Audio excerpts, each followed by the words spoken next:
Hello everybody, welcome in. How are you guys doing this Tuesday? EO Raptor, welcome in. Misfit, how you doing?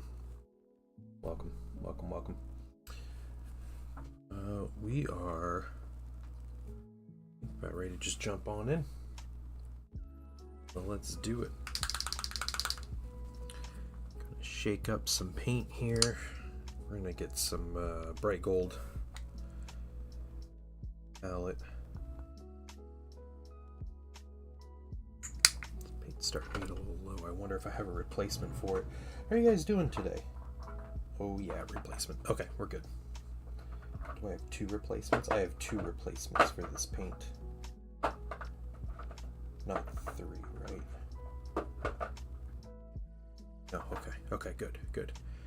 Continuing vacation, awesome. That's awesome. Congrats on your vacation. Hopefully it's going well. You're having fun. Relax. Thanks for joining in on the vacation. Okay. We have these Tactical Marines. I did very little this weekend. The one thing I did do was I highlighted all the red. So the red now has its white gold highlight. So I am able to move on from there. We're going to start highlighting gold. I'm just grabbing some bright gold and just gonna get right on with it. Hopefully this brush works okay with this. If it doesn't, we'll get a more detailed brush or just a different one. Fox64, welcome. So painting area back up and going. Can't wait to get progress on minis. Nice. That is awesome. It's awesome. Good hobby after work. More colors on Command Squadron. Very cool. Yeah, getting those Tyranids going.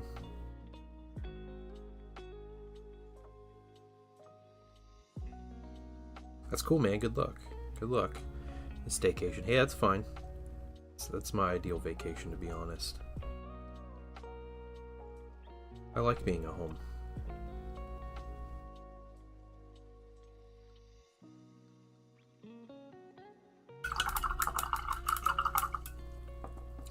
First Drukhari mini. Okay, what mini you working on? Just a warrior, or what do you got? Had fun painting my Drukhari. Or Dark Eldar as they were when I was painting them.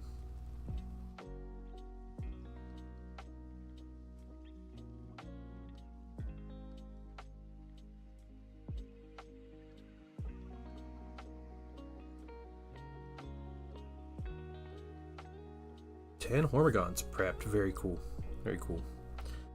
You are, yeah, you're getting ready. So doing that classic, is it like a black and red color scheme, right? On the Tyranids. And Misfit, you painted your command squad, right? The Solar Ox squad. I saw it this morning. It looks really good.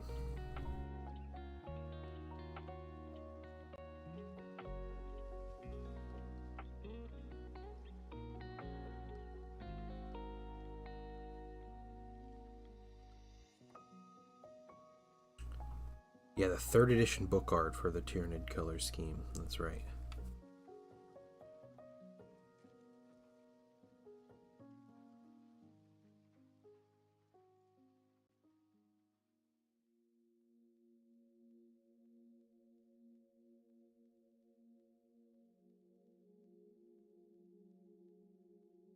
Yeah. Solar Ox their miniature line looks so good.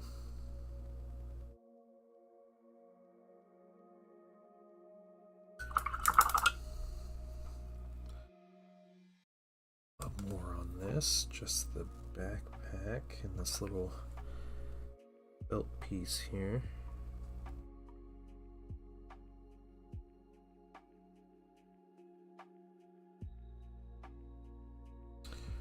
Kill Team box set still to do. Saturday you gotta order the next one. Yeah. Oh man.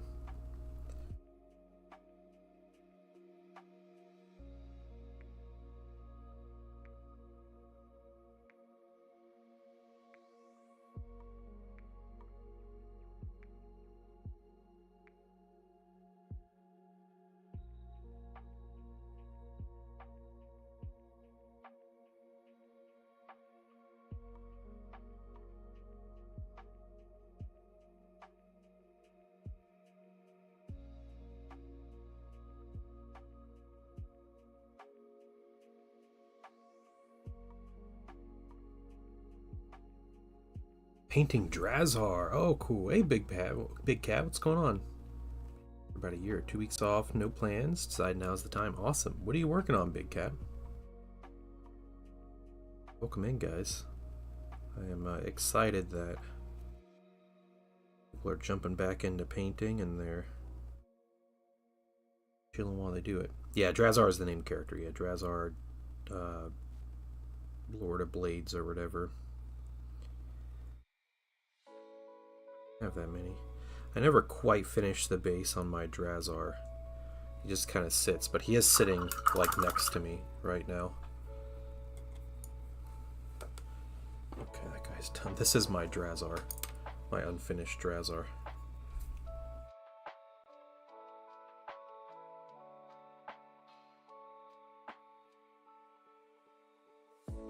Yeah, just never finish the base. Your wife liked it? Yeah, so you had to get it.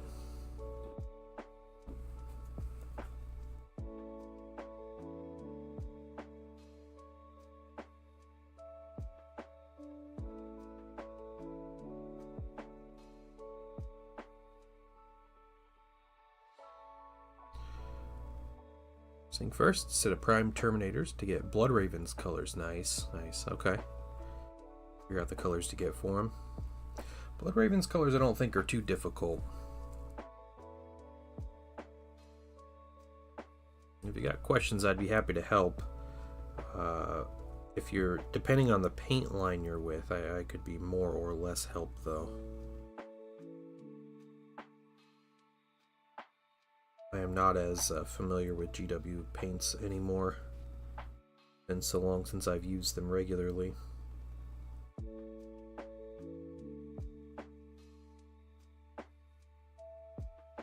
It's good, thank you, I appreciate it.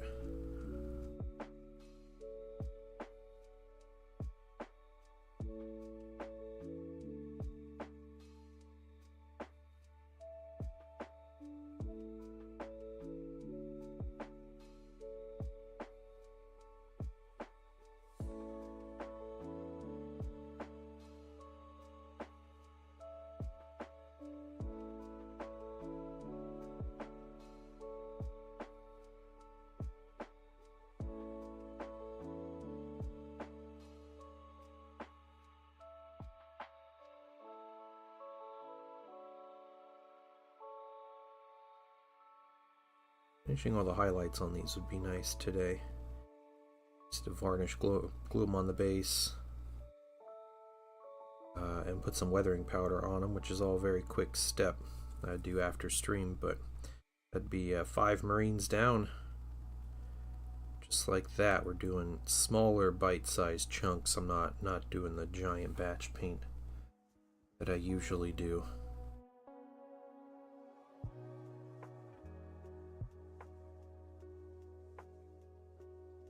Just tired. I'm tired, and my main motivation for batch painting kind of doesn't exist with these Marines. I have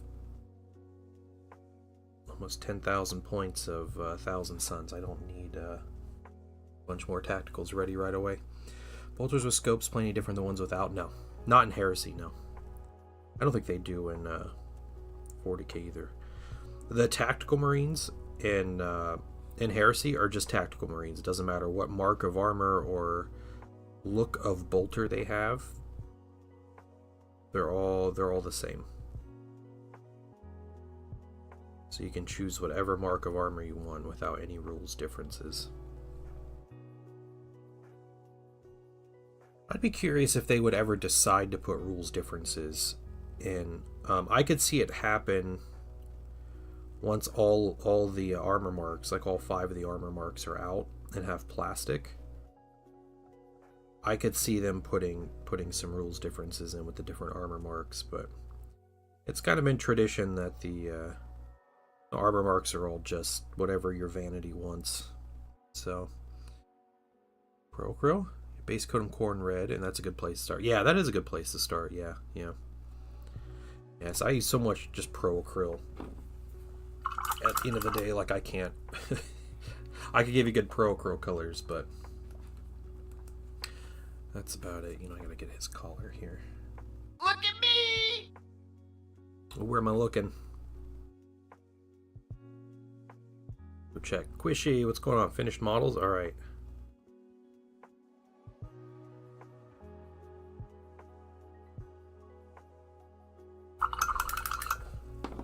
Let's go check him out.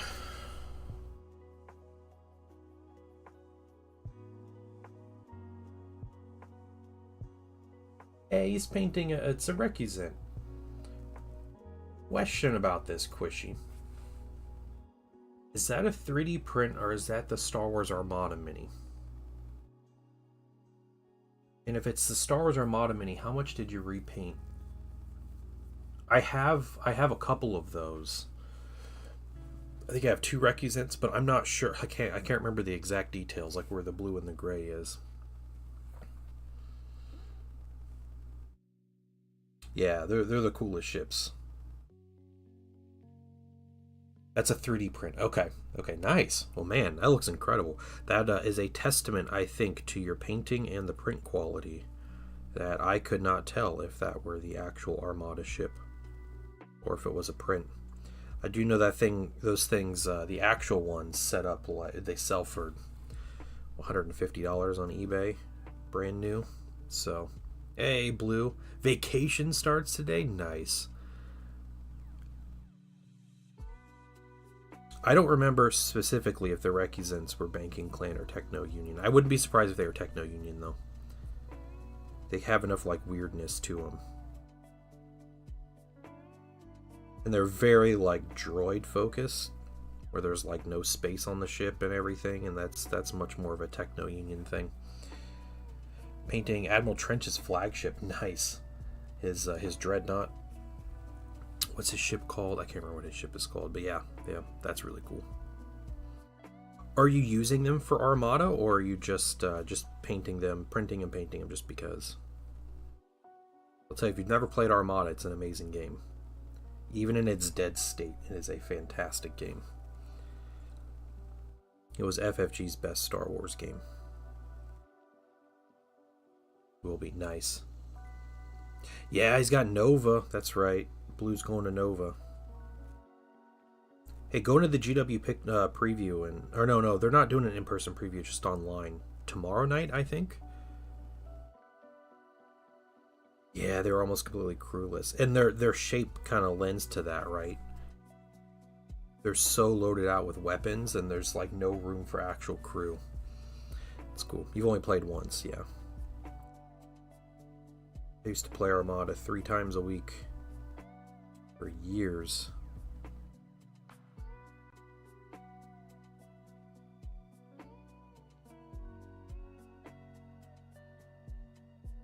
A panic attack daily while I'm there? Oh, that's fair, yeah.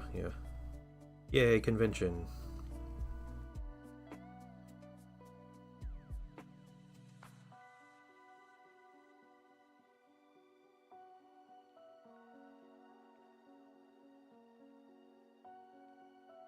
Very cool, Quishy. That's really cool. Well, I'm excited. Keep posting pictures of those, because, yeah, that's exciting stuff. I like seeing the Armada ships. I never did a lot of painting of my ships. I did a couple, like, little altering of some of the paint jobs, but that was about it. I think, like, the Super Star Destroyer was the big one that I adjusted. And it was basically, its engines were not movie accurate, the engine colors. They're like yellow or orange in the movie, I believe, but they made them blue to match the rest of the Imperial ships in the game. So I made those orange, and I put an extra wash on all the superstructure because it was really light. The wash was really weak on it. But yeah, it's first batch, it's kind of what happens. Oh, you got your Dread? Okay, sweet. You enjoy, man. I am excited to see what you do with that Dreadnought, Blue.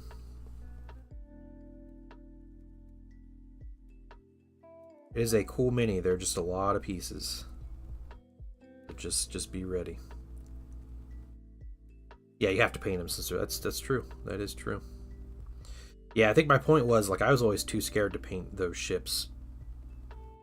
And I know you kind of have to if you want the painted ships now, but still, that's impressive. It's very, very good work.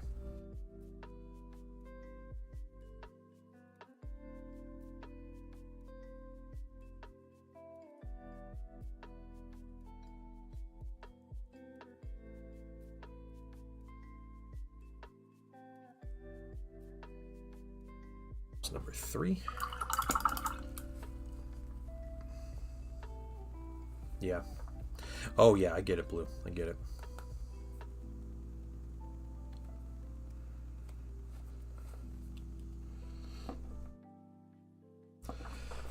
I have a Munificent. Nice. Munificents are cool.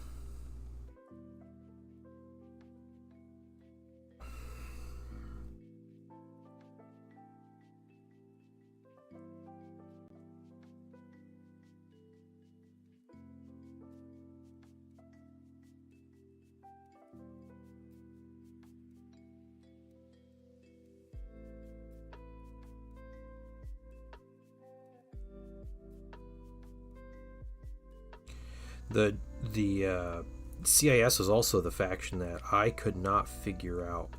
Like, they never clicked with me as far as gameplay goes. So, kudos to you, Quishy, going separatist.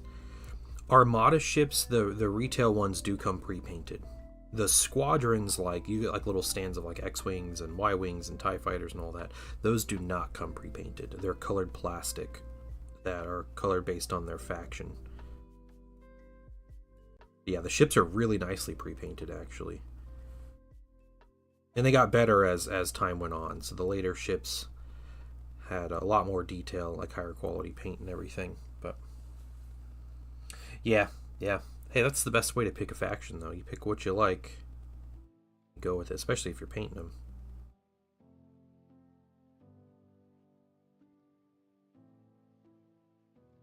I was a Rebel player, like, through and through. There were 2 times I took Imperial fleets to tournaments.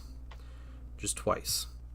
And one was at a store championship to prove to people that a Rebel Admiral wasn't broken and overpowered. And I won the tournament with the Imperial fleet. And the other one was going to the Michigan GT. It was around Lansing at the time. And I just brought it just because I think I kind of had like an idea in my head, and I was like, I'll bring an Imperial fleet to this, and brought the Imperial fleet, and I won the Michigan GT with it. So I do really well as my Rebels, but I never won any major tournaments with it. So there are 4 factions in Armada. There's Rebels, Empire, Republic, and Separatist. Yeah. The game for a long time was just Rebels and Empire. And then the Clone Wars stuff came out. And when that stuff came out, there was 2 waves of it. So there's like the initial like starter sets, and then there was like their big ships and stuff. And then FFG or Asmodee pulled the rug out of Fantasy Flight and sold the game over to, or sent the game over to Atomic Mass. And Atomic Mass did nothing with the game, and then just canceled it after a couple years.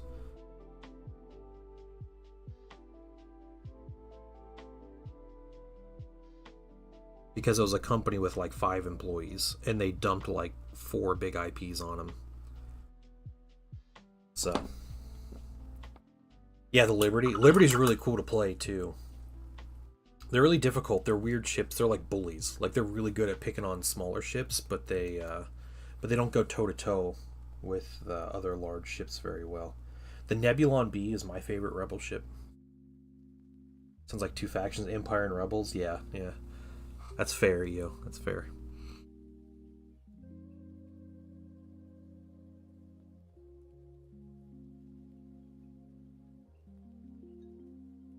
The Neb Bs were my favorite. They're the most Star Wars looking ship. Just like weird, wacky design.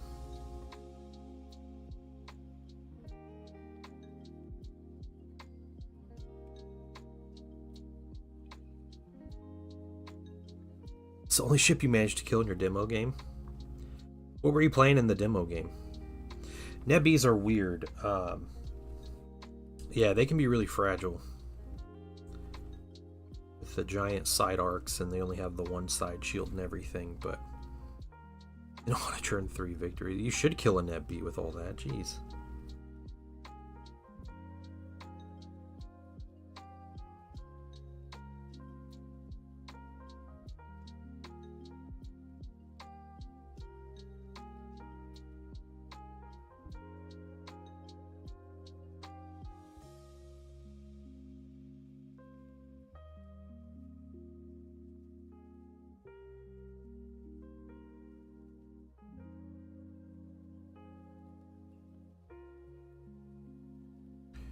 Playing a single plane? No, there's no Z-axis. No. The only way they mimic a Z-axis is when you move ships in squadrons. Their actual movement, it doesn't matter what's in between them and their final location. All that matters is like where the ship lands. So if you ram ships, the only way to ram another ship is to land on it with your movement and those kind of things. So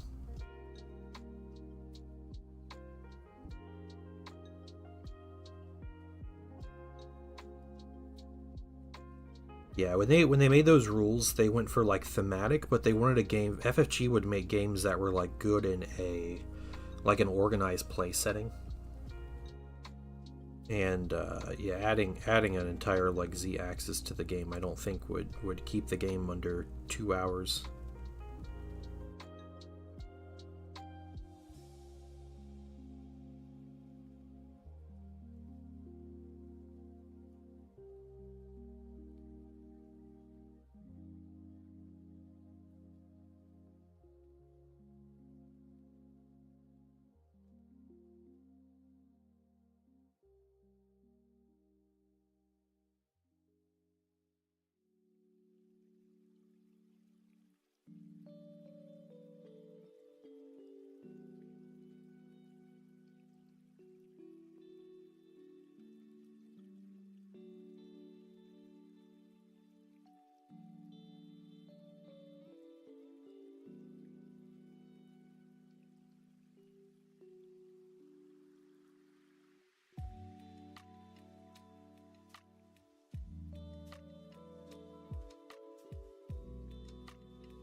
Okay, got the gold on these.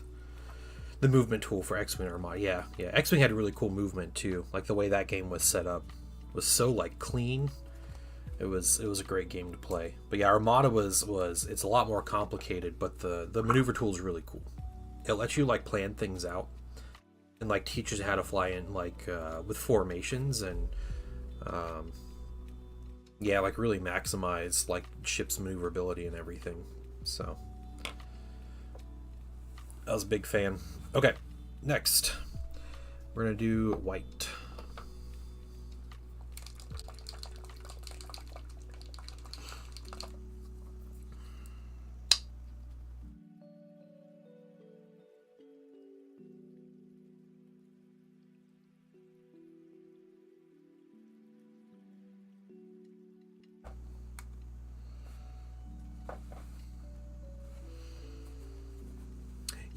Yeah. The way it shows movement. Yeah, and the command system in the game, how it kind of makes the small ships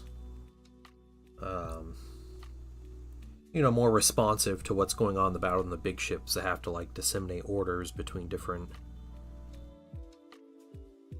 like subsets of the crew, and it has to go through a lot of people and everything.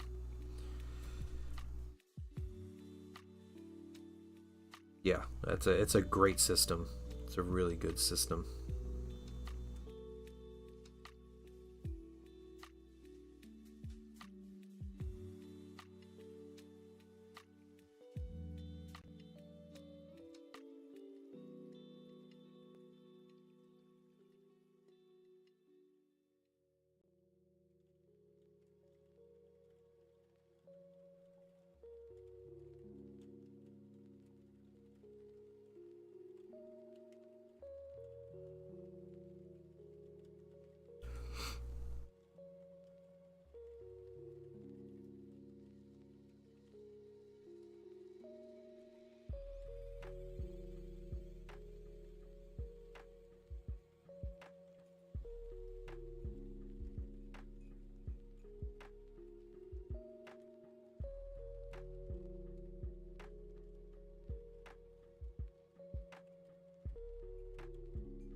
initial bright neutral gray back over top.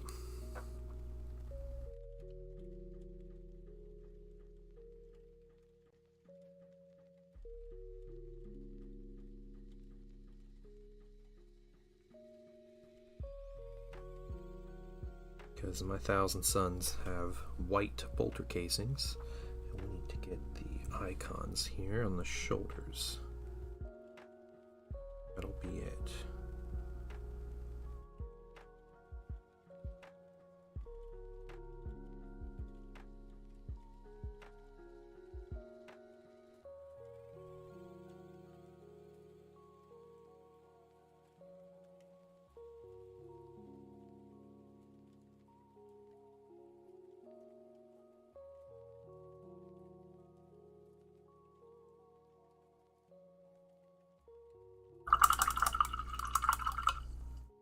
Okay, there is first layer of gray on that one. Let's get to the next one.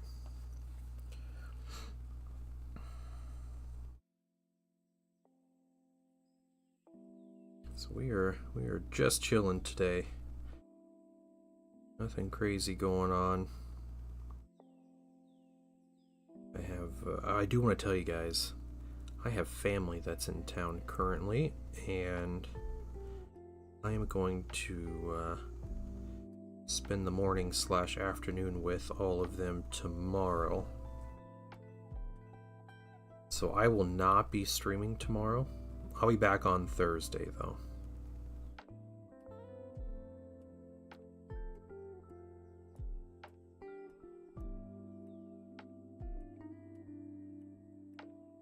We're gonna paint what we can today and then come back on Thursday and get to the next thing.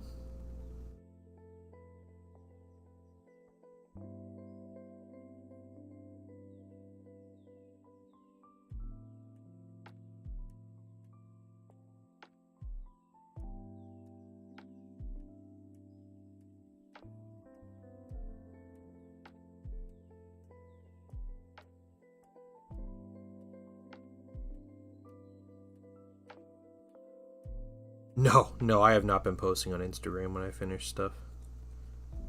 I haven't posted on Instagram in a while.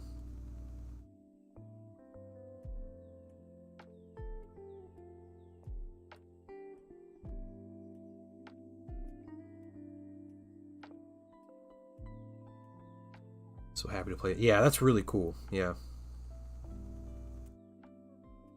I am glad you have... Someone else has found Armada. That's really cool. Always excited to hear people playing that game still.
If Season says she likes stuffs, then I get minis? Oh, okay. I see how it is.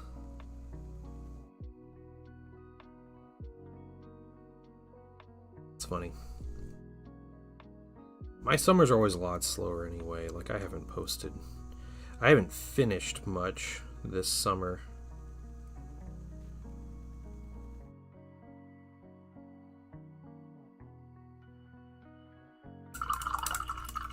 Just because it's been like a weirdly busy time. Even though summer always ends up being really busy, it's more busy for me than the rest of the year.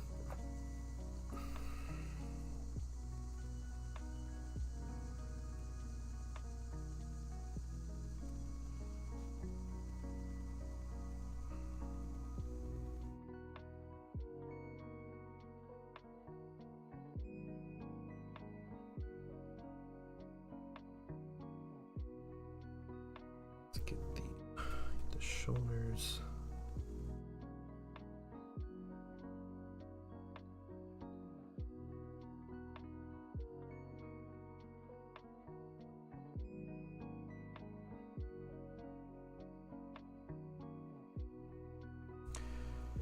I had like 3. Yeah, that was the spring I had all the Primarchs. I don't even think those went into summer.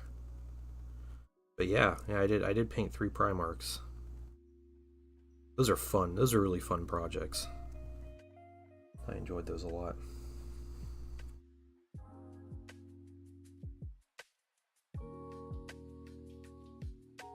I like it because you open up the box, and as soon as you start, it feels like a whole project, which is really cool.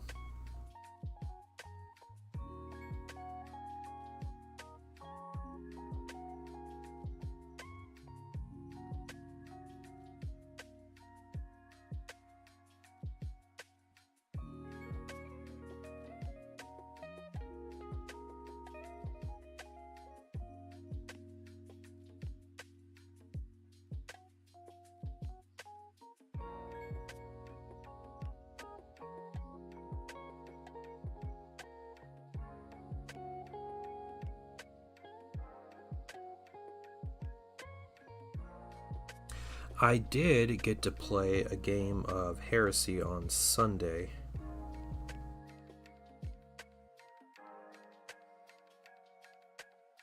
So I played, what was this, like my 5th game I've played for 3rd edition, so I'm getting my experience with the rules. It was spring. I know, yeah. That's wild. Yeah, it was nice. We played an entire game, and the games are only 4 turns now, which I played a lot of 4-turn games in 2nd edition because a lot of the later mission packs did 4-turn missions, but we played the full 4 turns, and we played that in about, it was 3 hours, maybe less than 3 hours. We played the whole thing. So, show progress in the Providence. Sweet. Alright, hopefully it's good coffee. I'm excited to see your progress. But I played against a Death Guard player. Did I get that? Yeah, I got that. Okay. So, it was my first time playing against Death Guard in Heresy at all. So, I didn't play against him at all before. So, we met and got to play, and yeah,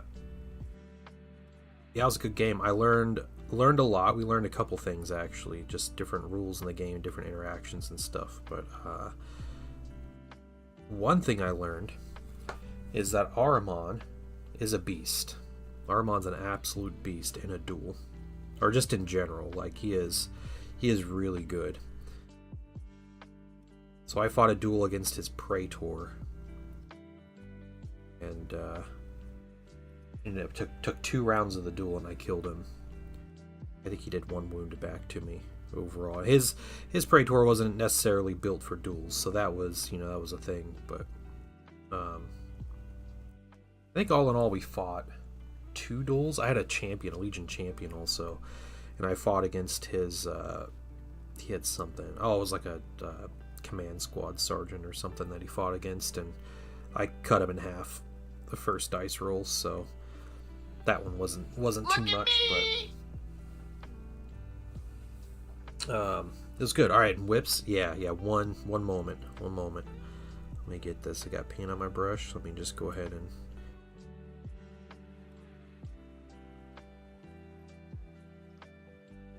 Yeah, but it's cool. Ahriman just gets to flat out hit on 2s. And he has a bunch of bonuses to, like who swings first in the challenge and everything because he's a divination psyker. So he is a duelist psyker, and yeah, it's really cool to see. It's nice to see him being a threat.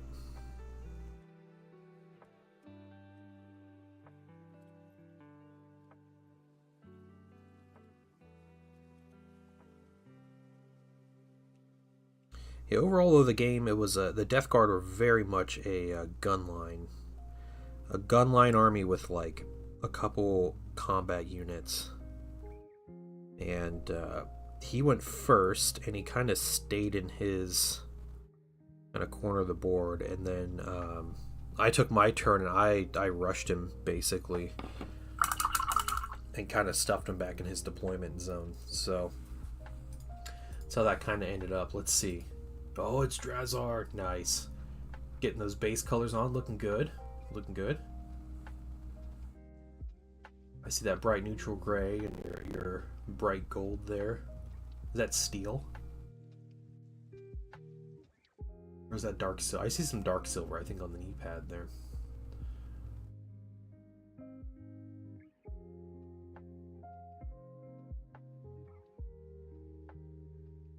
Dark silver. Yep. You got what, magenta on the hand? I see your colors. I see. You got some copper. Okay. Oh, that's copper. That's not bright gold. Okay. Nice. Yeah, good stuff.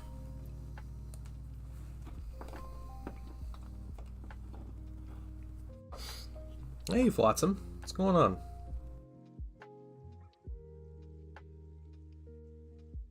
I believe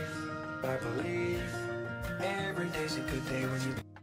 Hey, Cultured American, welcome in. Thank you so much for the sub.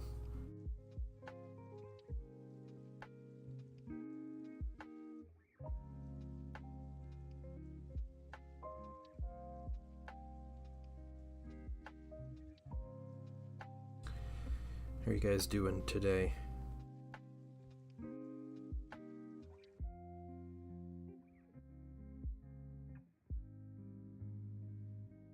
I've been wanting to stream and paint these these minis. Excuse me. And I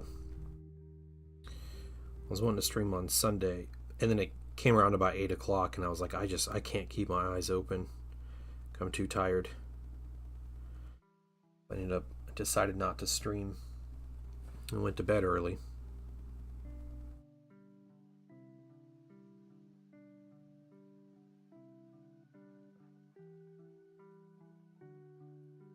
Did the same yesterday. Decided to go to bed early. Take advantage.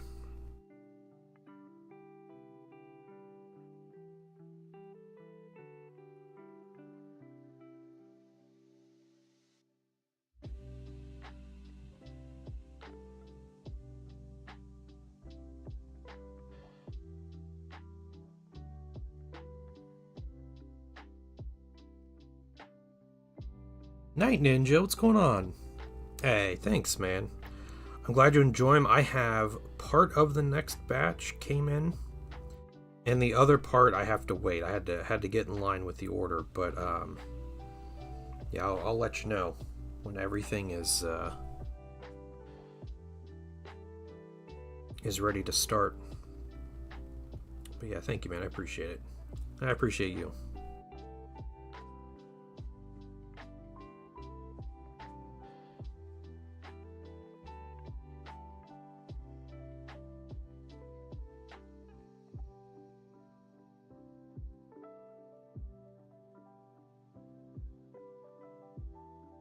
Yeah, absolutely.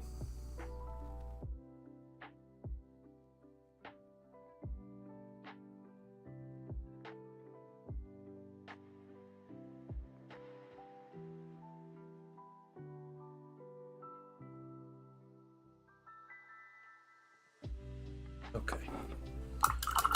Bright neutral gray is done. What we're gonna do next is we're gonna grab what minis are causing the delay. I think what I have right now is the 3 characters. So Otherwise, they didn't have the 2 infantry sets in stock, and then the vehicle is out also. It's not in yet. So yeah, it's just the 3 character minis I have. Did you guys know that GW changed their packaging for individual minis? Let me show you this packaging, guys. Let me show you guys. First of all, let me take just a moment to thank you for allowing me back into your home. So, all right. Hey, and Suitor, welcome. Thank you for the follow. How are you doing this morning? Look at this character packaging, guys. Isn't that crazy? You just give you a little box. No more clamshell. Look at that. Yeah.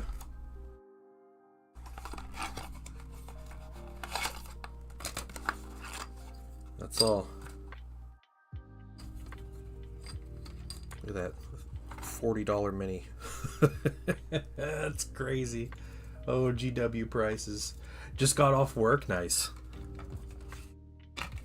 Yeah, they're really going bare bones here, aren't they?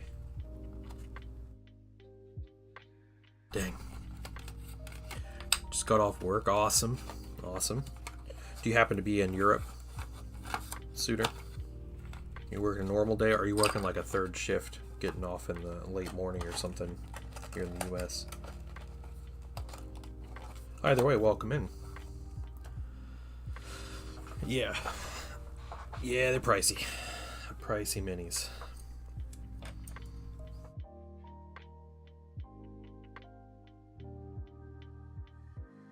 Hey Zen, what's going on, dude?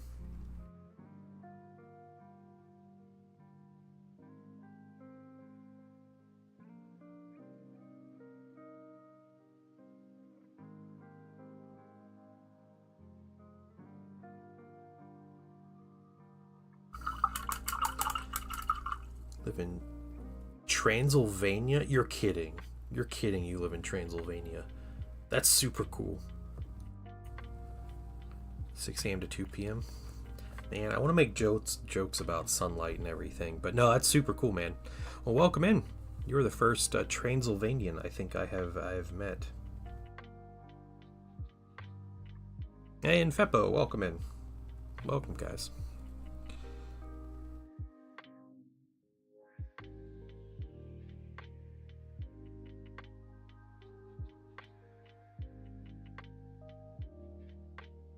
Just released Volcanistan.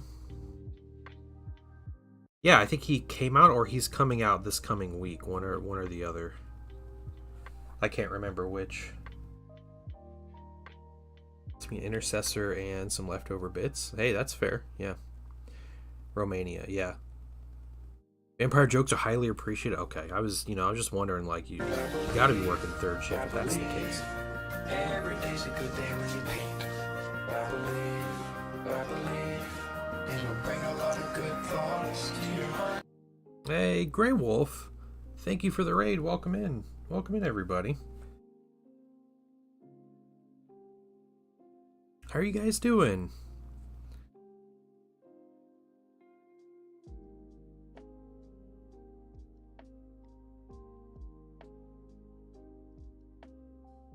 Thank you for joining in on my channel. I'm the painting dad. I chill and paint. That's it. That is what I do. And we just talk about random hobby things and yeah, just chat with everybody. Just enjoy hearing about everyone's day and what you guys are up to. Working on a Titan. Is this a 28 mil scale Titan, or is it like a like an Imperialis Titan? And also, which kind of Titan? These are 1,000 Suns, and at least you didn't call them Blood Angels. So many people call these Blood Angels, but no, these are 1,000 Suns. So I'm painting some of the new Mark II Marines. I have about, it's pushing 10,000 points of painted 1,000 Suns. When I put in my painted auxiliaries and everything, it goes well over 10,000 points. I'm probably close to 15,000 points if I were to include militia that don't have rules in the new edition yet. So 28 mil Warhound, nice, very nice. Is it a 3D print or is it official Forge World? How's the process been? Yeah, this shoulder pad design. This is the Sunburst. That's 1,000 Suns. That's our kind of Sunburst design. Official Forge World. It was a raffle. Oh, okay. A raffle that you participated in? Or is it a raffle like we do the raffle and then the winner chooses the mini I paint or something? Because that'd be wild. Yeah, so welcome, Pirate Gamer. And was that the Mighty Pugma? Is that how you pronounce that? Welcome in.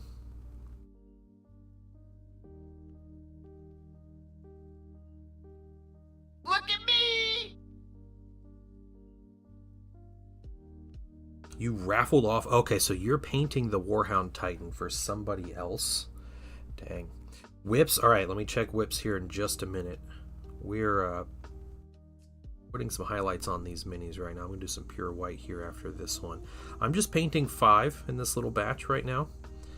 Not doing like a big batch of 20 or anything. I was kind of doing this to test out the colors, and I'm kind of enjoying just how quickly I'm finishing these, because it doesn't take me much time at all. Aside from like the dry and cure times that everything always has with these, but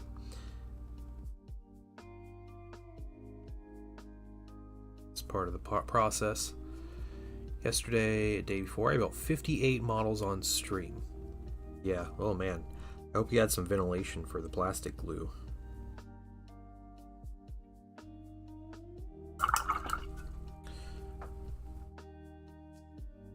Alright, in the whips. Hey, there's the Providence. Oh, I love it. Man, that's a great 3D print, too. Yeah, nice work. Nice work. Oh, and I appreciate the stream on in the background. I see it. I see it. Bonus points if you take a picture and Painting Dad stream is on your monitor in the background. So thanks. Culture American, welcome back. Difficult was the Eldar Wraithlord and Wraithguard. Yeah. Also, you're doing an Eldar army. Is that what you're putting together? What can we use the points for? I don't know anymore. Make me drink water. Tell me to stretch. Tell me not to curse.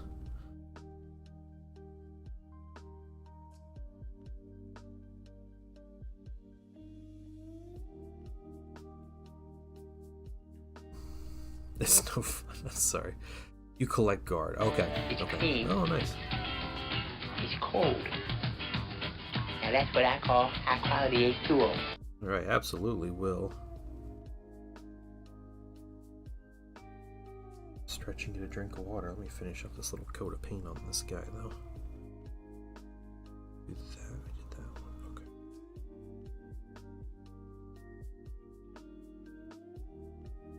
Going with a brighter gray, more toward white. We'll do a final edge highlight of white. Done here. I don't know what that plane is flying around. Not an air show plane. Okay. Let's put you back. Let's stretch and get a drink.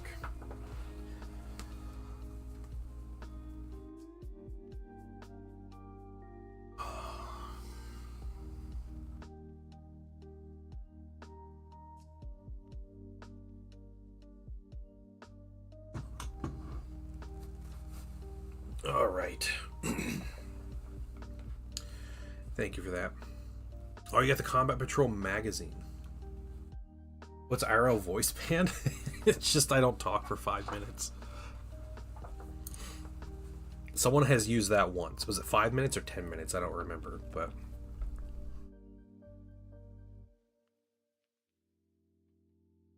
gotta run. No problem, Grey Wolf. First Thank of you for the all, let me follow. take just Thank a you for the moment to raid. Thank you for allowing Appreciate me it. Great back to into meet your you. home. Guys, give Grey Wolf a follow and check out their channel. They're painting a Warhound Titan right now, so might be something to check out.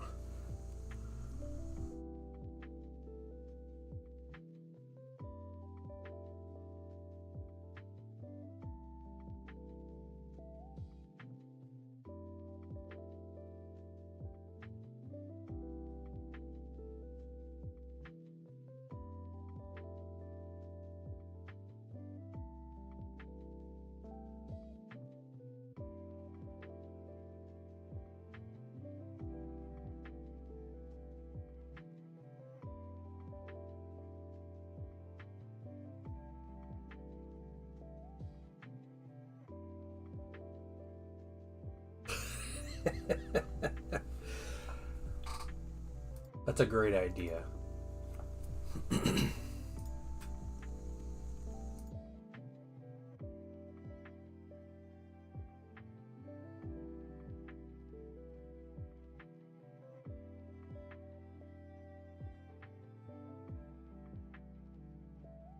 Coulter can't get this movie off his mind. He needs to talk about it.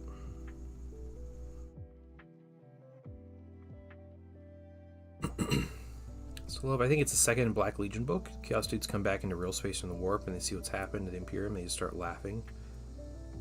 Oh, yeah.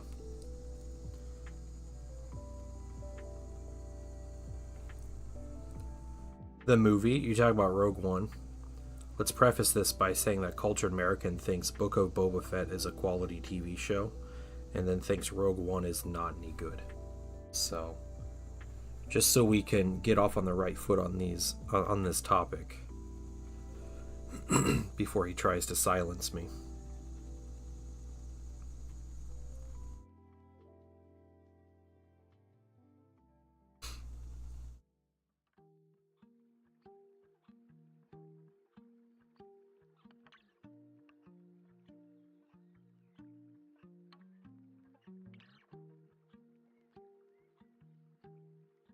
I mean, Cultured American thinks that Tiptoes was an Oscar-worthy performance from not only Gary Oldman, but also Matthew McConaughey. So,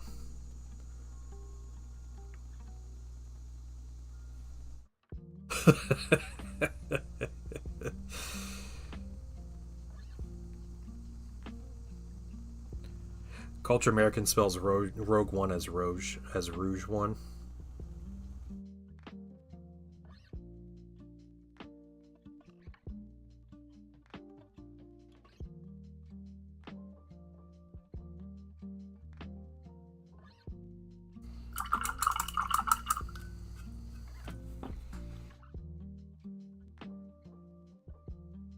On the tip of your toes, huh? Tiptoes here. Just can't stop quoting that movie, can you?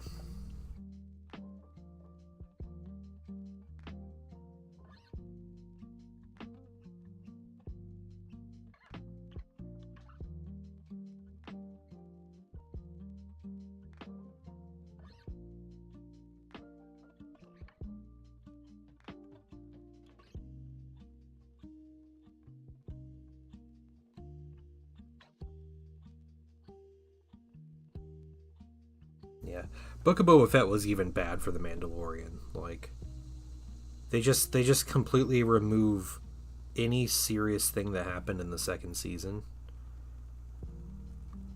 and they remove it in a different TV show. So the third season comes back, and you're like, what just happened?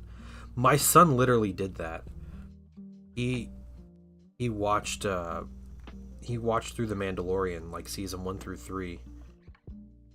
And he finished the second season, he started the third season. He's like, wait. He's like, why is Grogu with him? Why does he have a new ship? Like, what happened?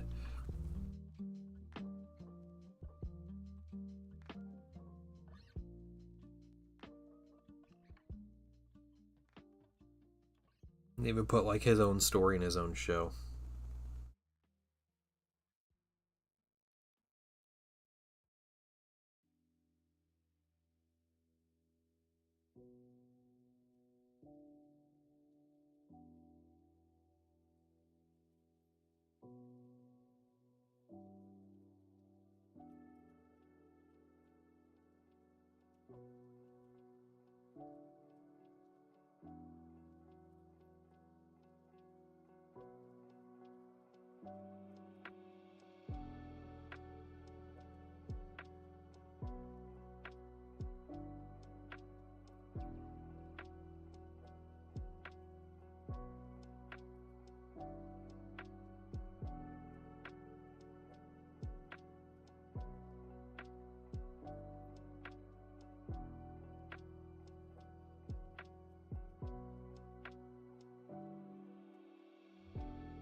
Almost done with this. We got one more one more mini here.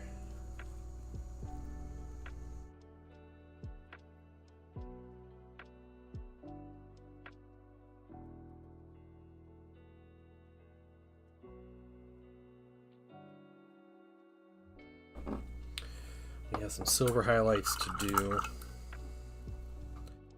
and that'll be about it. We'll do a little bit of dry brushing on some things.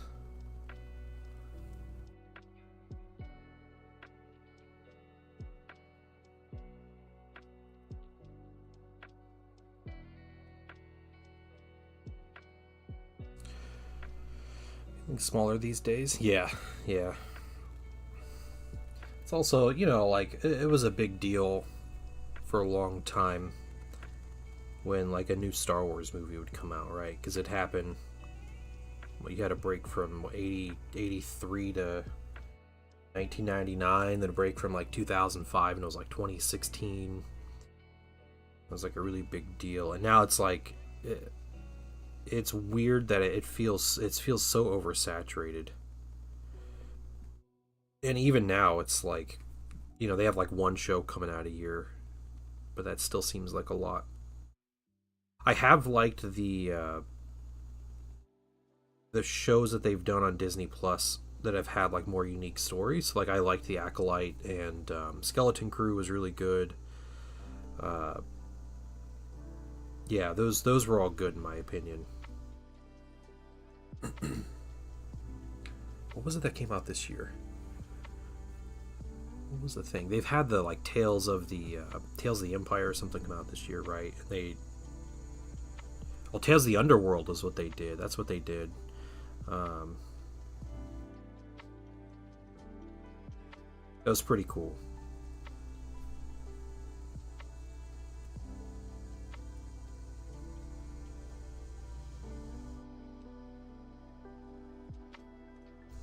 Yeah, I think in the next couple years they have a good chance to like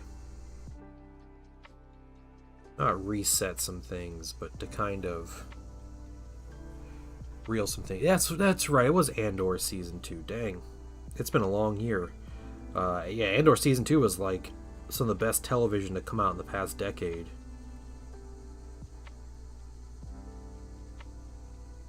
So yeah, it's like the non associated things are really good.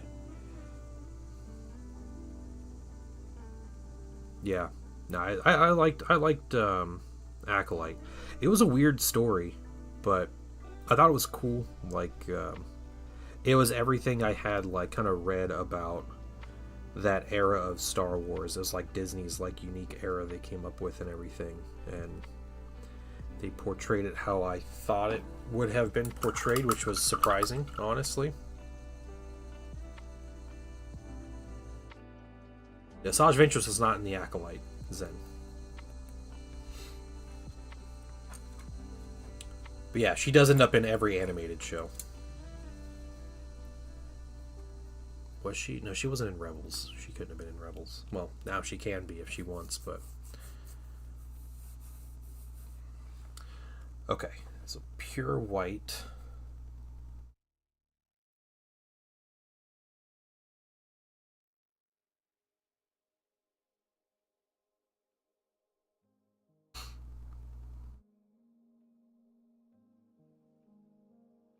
The Acolyte had the best Jedi Sith lightsaber fight, I think, in all of Star Wars.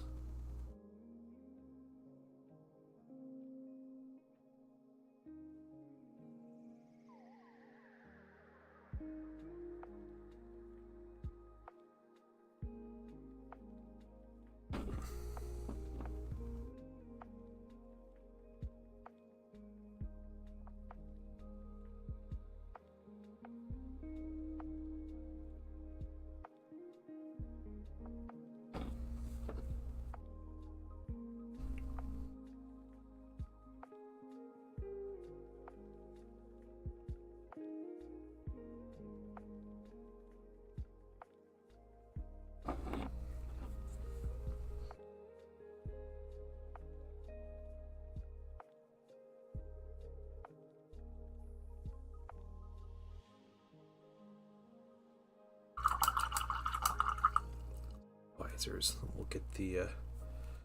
It is a bold statement. The Phantom Menace exists. I understand. I've seen all the lightsaber fights.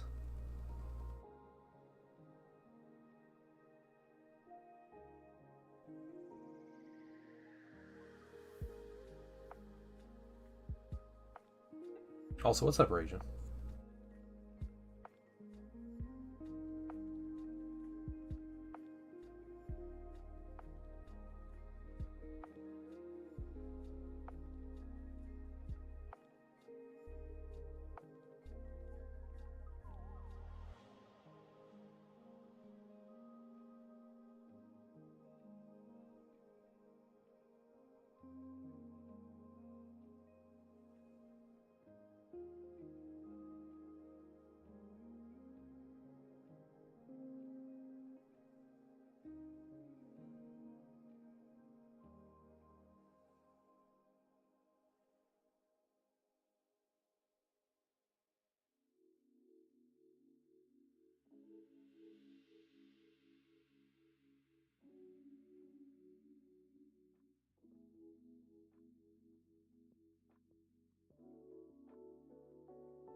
Yeah, the prequels do have great lightsaber fights. I agree. Wholeheartedly agree. Yeah, the forest. Yeah, it was like the 5th episode or something in the Acolyte. Yeah.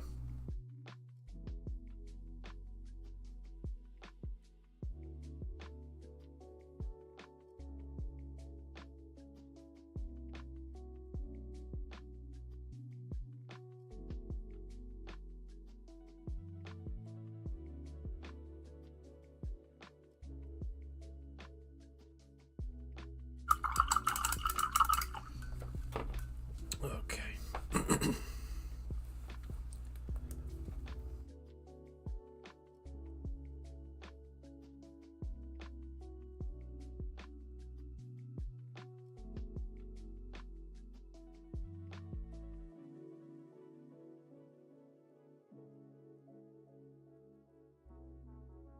Yeah, no, that's fair. That's fair, Valios.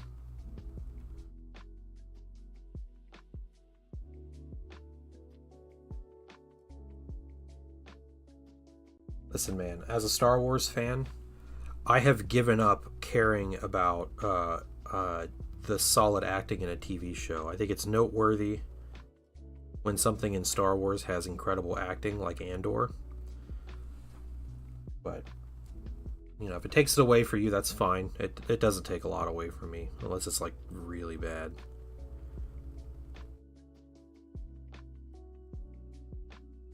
Star Wars has never been known for its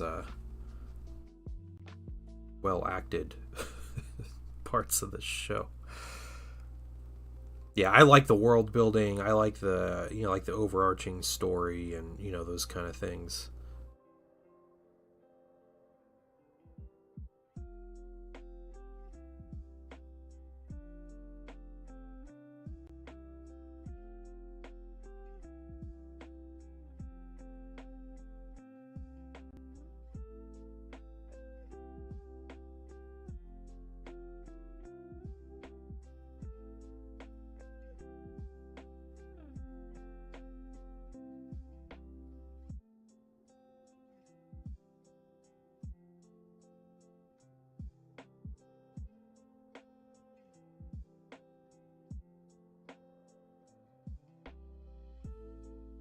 That's fair, yeah.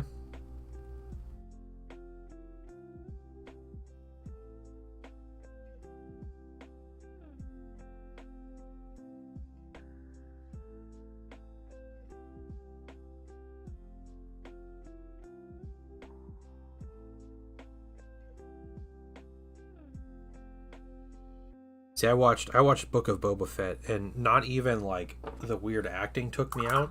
The thing that took me out of that show was the chase scene with like little Scooty Puff Jr. gang and the guy's car. He's like slowly driving around pedestrians and stuff. That took me out of that whole show.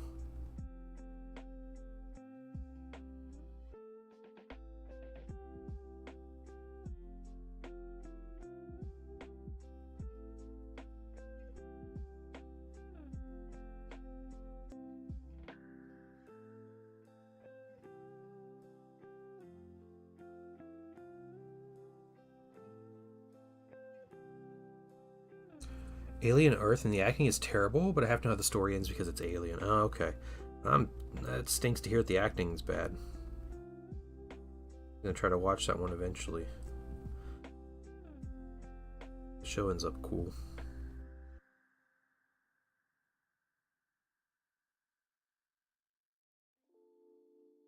I ended up watching a random Netflix movie the other day.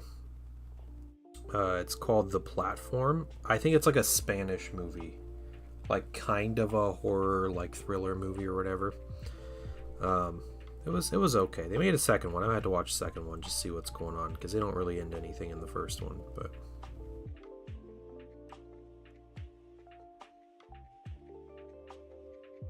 yeah.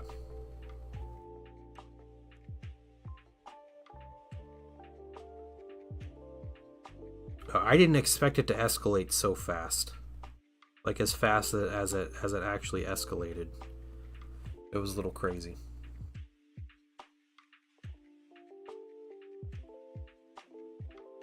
Actors are, yeah, that's right, because they're like weird like androids, right? And there's like that whole thing, yeah, where they're like kids. That's true, Misfit. I remember seeing a thing about that for the Alien series.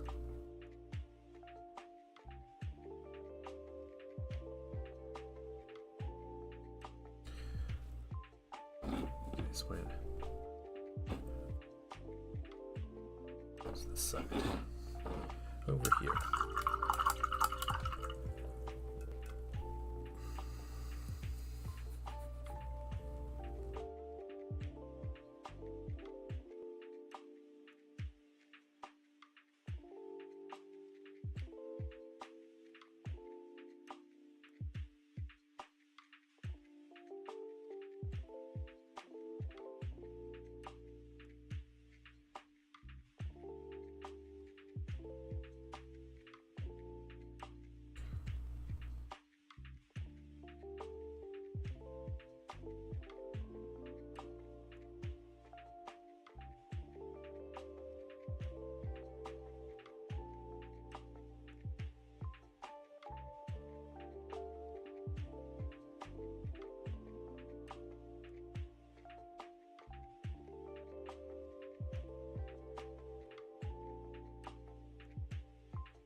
Which I probably watch Net Sensation K-pop Demon Hunter. You enjoyed it? Okay.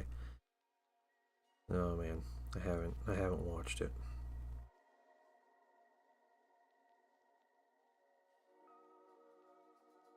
With the Painting Sun, we have been watching as a family Our Planet, the like nature documentary, like the David Attenborough narrated, one of the David Attenborough narrated ones. So we've been watching that, and my son loves nature shows. Like he's always liked, even as a little kid, it was like Wild Kratts and like little nature shows like that. But I don't think he had ever seen one of these like really high production nature shows like this. So I asked if he wanted to watch it to me, and he's like enthralled with it, which is awesome. Like it's been fun to watch.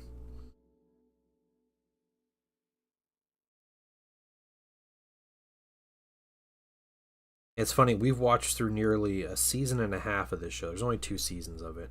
It's like 12 episodes. So we've watched through 6 episodes. And every time they have an orca come into the documentary, into the story, they're always like the villain, and no one ever escapes the orca. Like they always just kill everything. They make them seem like such a menace, which is great. Like, they are apex predators and everything, but it's just funny.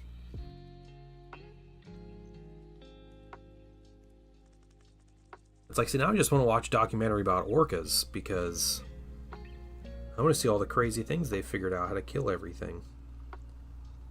They just outsmart everybody.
Okay.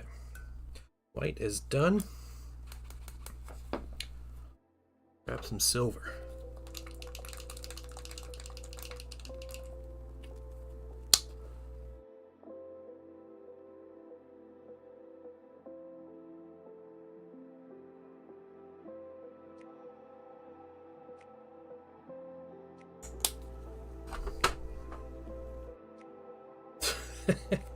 Sit.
Somebody's from the bird. Yeah, I did.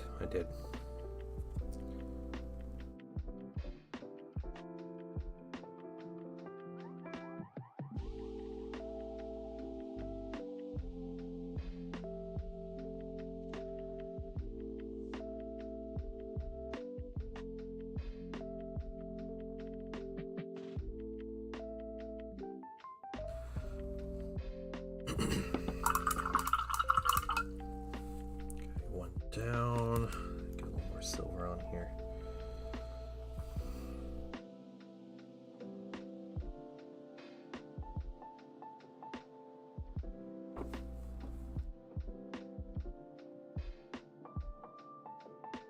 It's on the ship, but only I will notice. Yeah, okay. So not something worth correcting, right? Just gonna let it go.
definitely finish these guys today.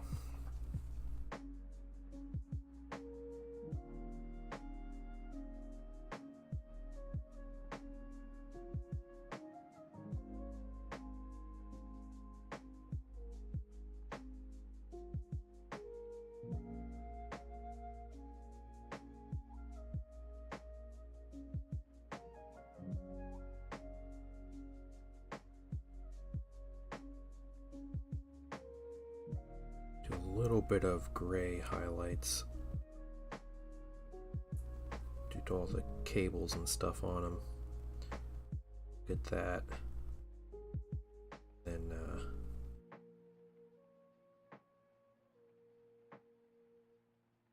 couple little steps.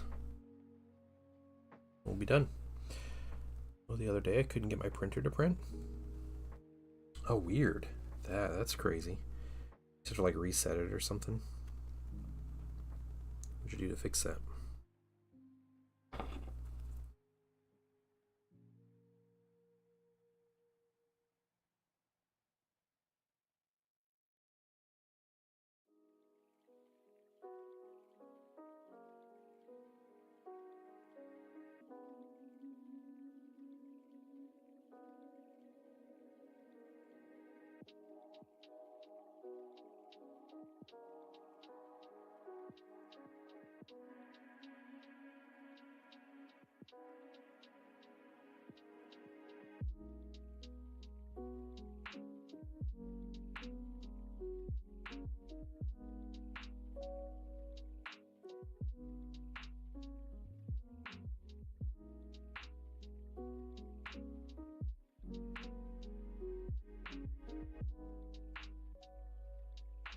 You reseated it, okay. See the print plate. See the flush. Okay, okay, nice. Cool.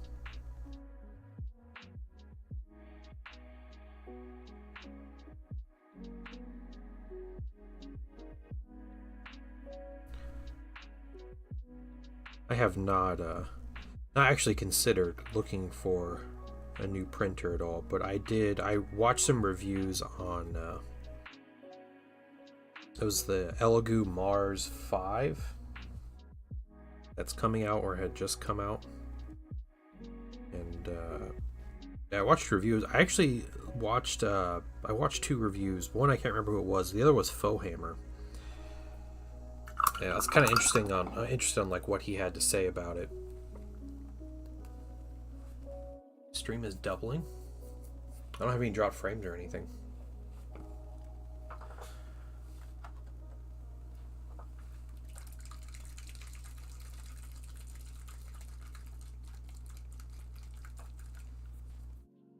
Audio doubled. Okay. It might be you. Hopefully it's not anybody else.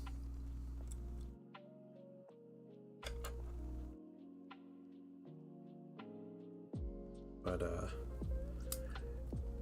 yeah, I was reading the features on the new printer. I was like, man, this sounds like miles ahead of my printer. Like, this is really cool. And then I kind of learned that like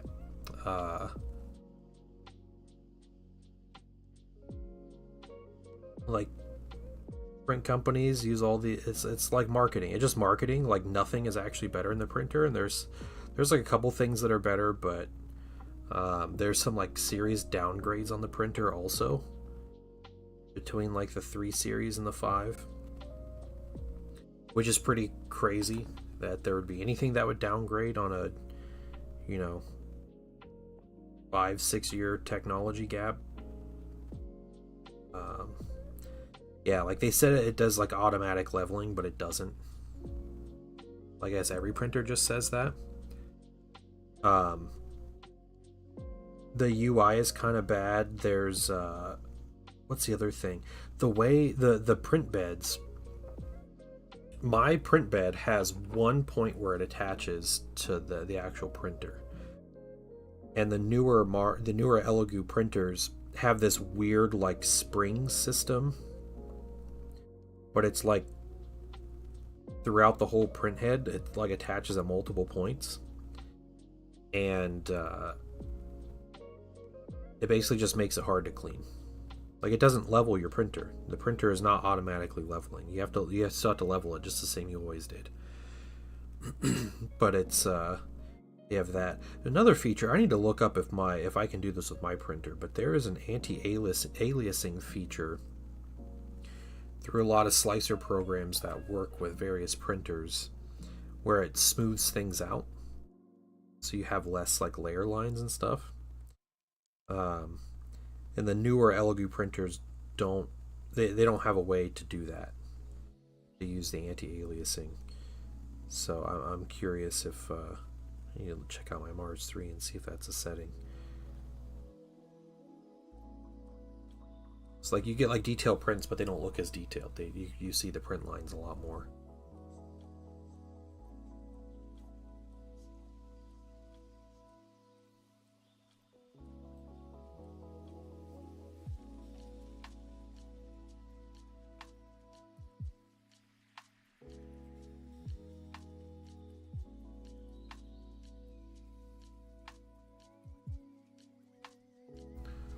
So yeah, it's basically if like you didn't have a printer before, the 5 is a good one, but they don't sell the 3s anymore.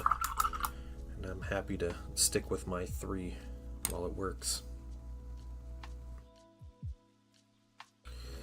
Okay, we did that. Some warm gray here.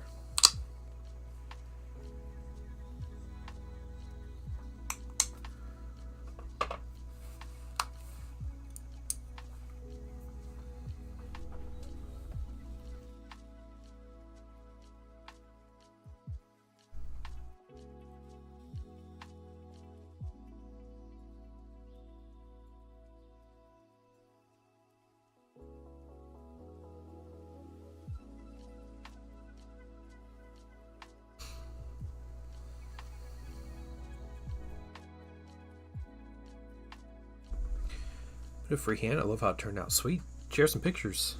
What do you got?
Zin, did you work on your Night Lords at all?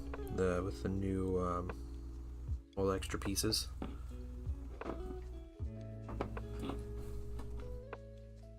Not even a little. Okay, I get it.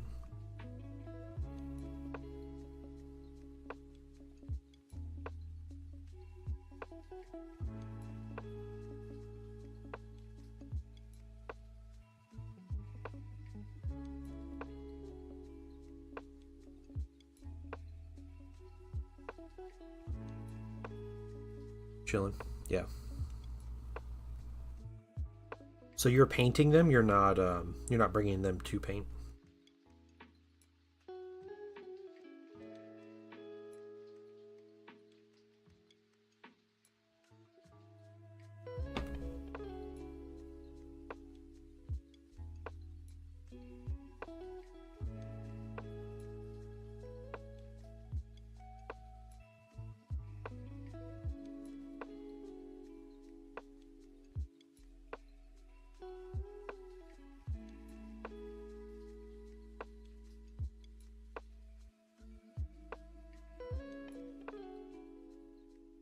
Oh, okay, okay, that's fair.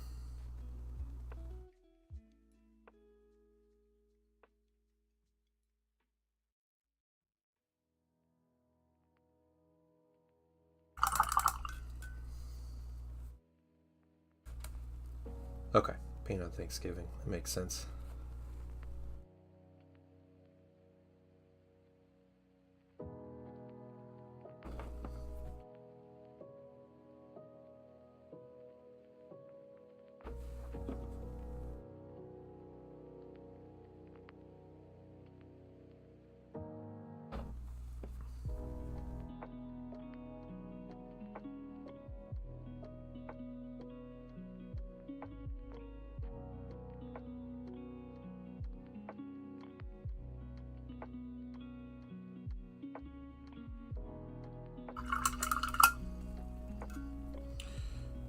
Okay.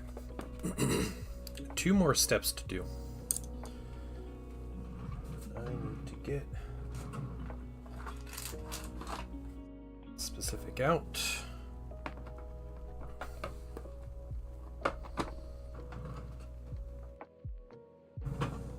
Something else specific.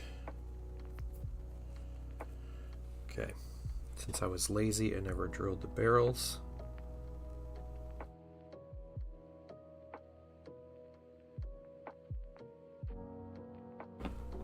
Do that.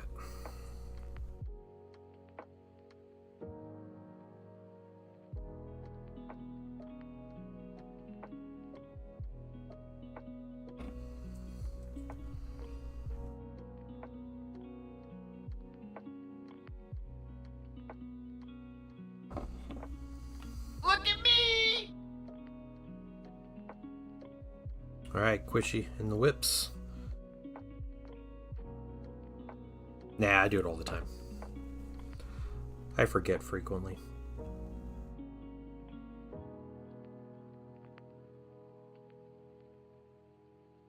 All right, let's check out the whips here. Oh, nice. Man, that's looking good. It's a really good color blue. What color blue are you using on that? Is that the Vallejo color, the model color back there that I see?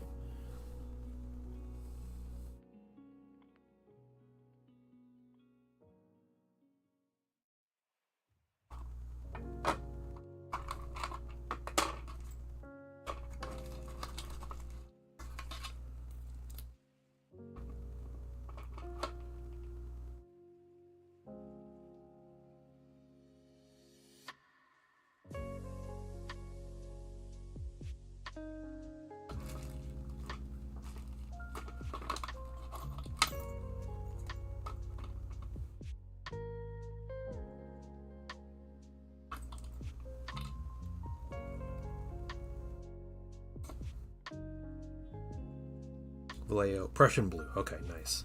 All right.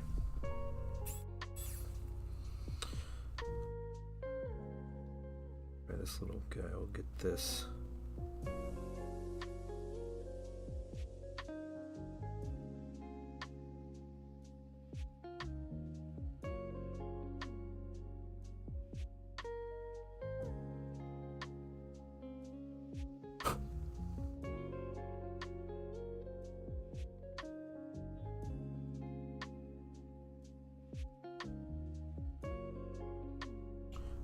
I think I go up, excuse me, to 1 millimeter. This was 0.8, yeah.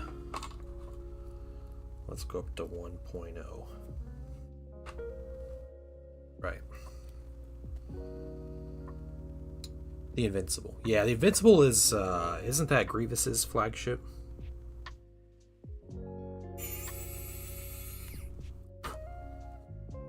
Am I crazy in thinking that?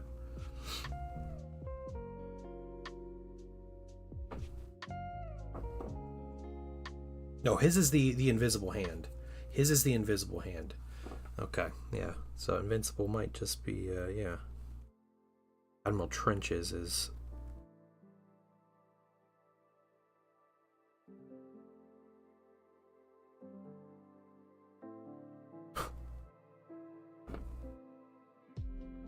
That's fair.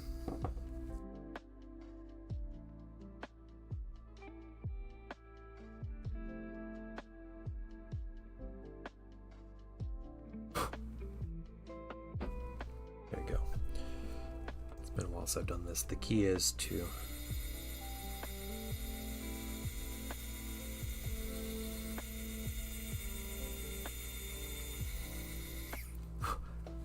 start your drill before it's touching the mini.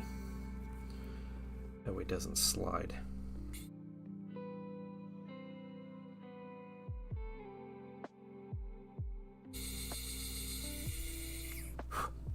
Okay. Barrel's drilled, and I got one more step. This piece is away first, though.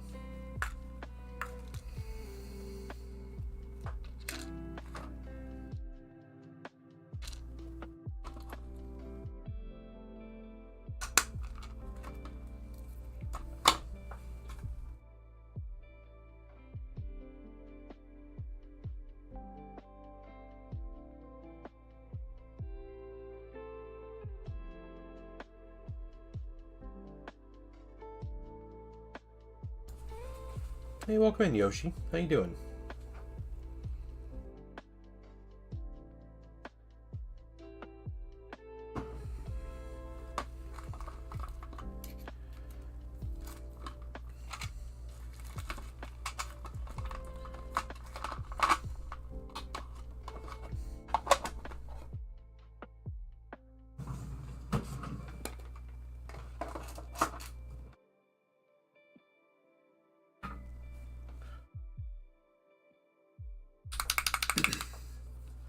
Alright, just a tiny bit.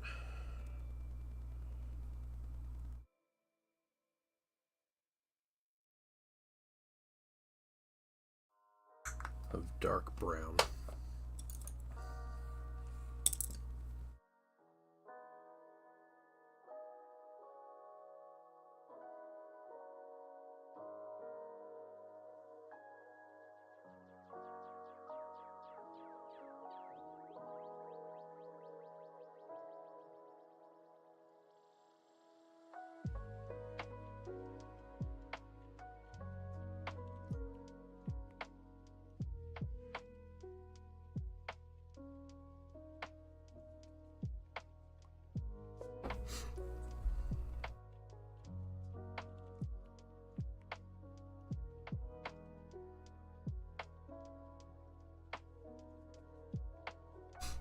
Been alright?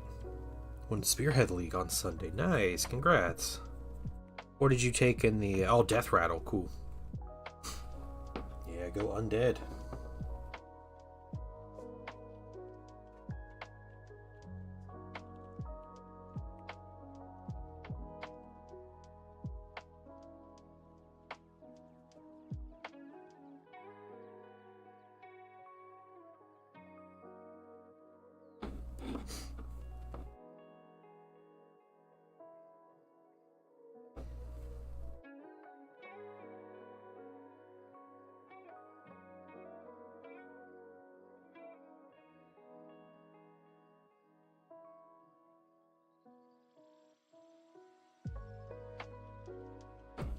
How many games did you end up playing as the Death Rattle?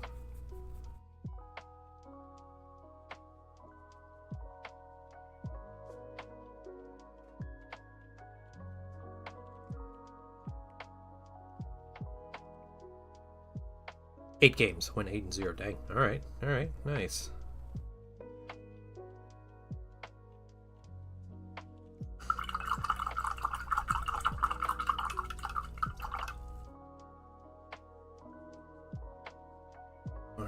This will do for 5 completed 1,000 Suns.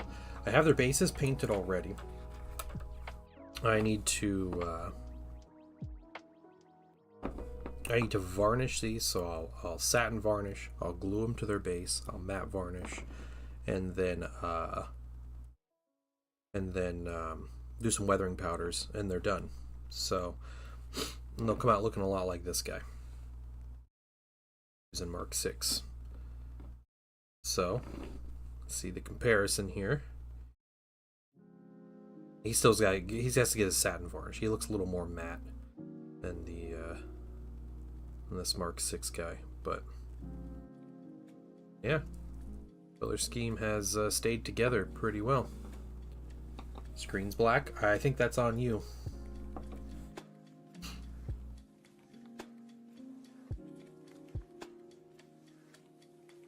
With the new rules, or new desk rather. I don't know what you're talking about.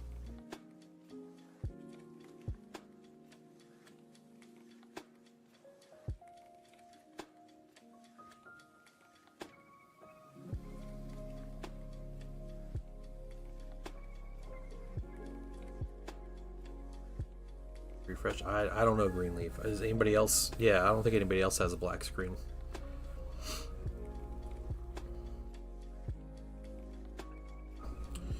Okay. Those guys being done. I'm gonna grab something else that we're gonna start on. It's the Amazing Space Wizards, that's right. That's right. Okay. Just a minute, guys.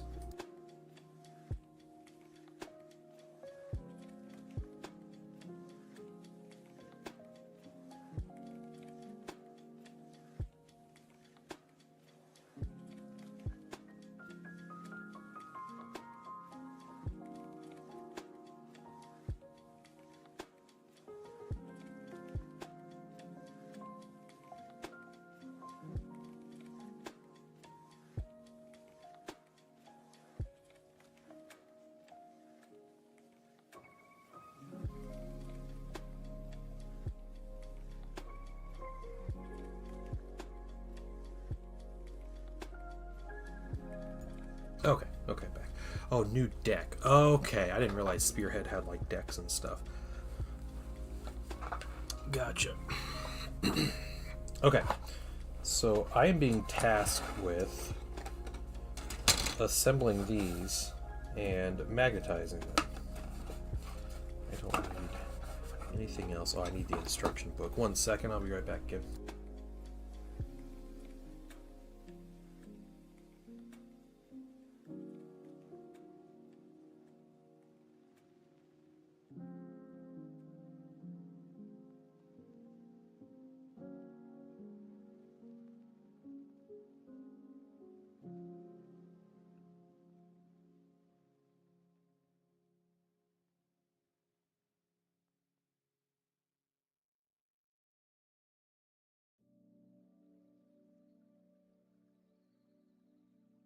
Okay.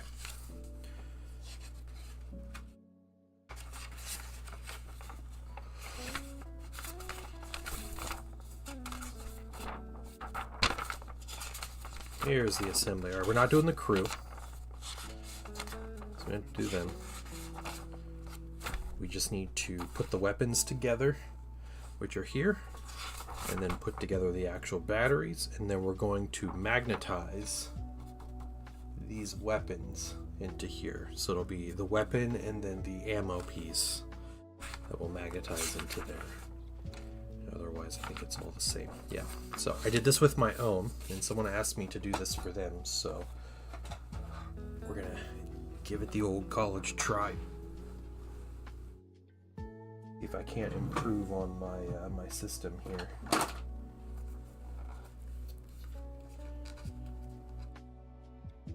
Get out my nice Foxbite clippers here,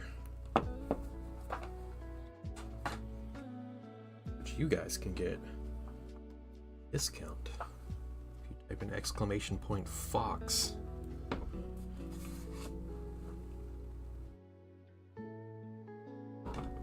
Yes, we'll start with the assembly. If we get past that, we'll start magnetizing. I'll go get my magnets out and everything, but we can start. It's just two batteries here. So first piece.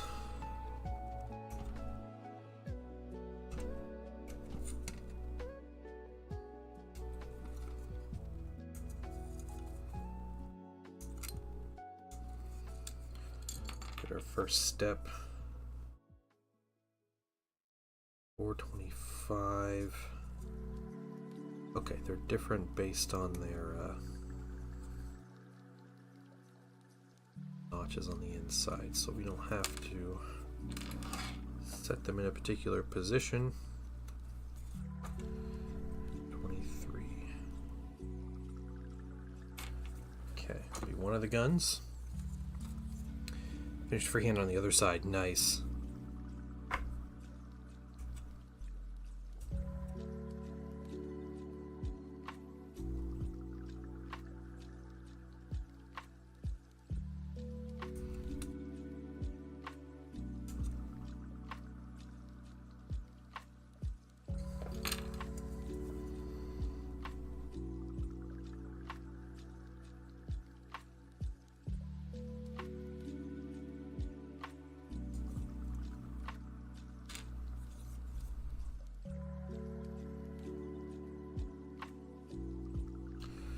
So just a reminder, I will not be streaming tomorrow.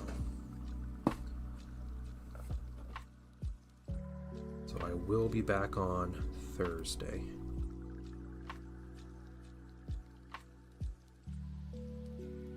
And I will be doing Patreon Hobby Hangout on Wednesday night too, tomorrow night.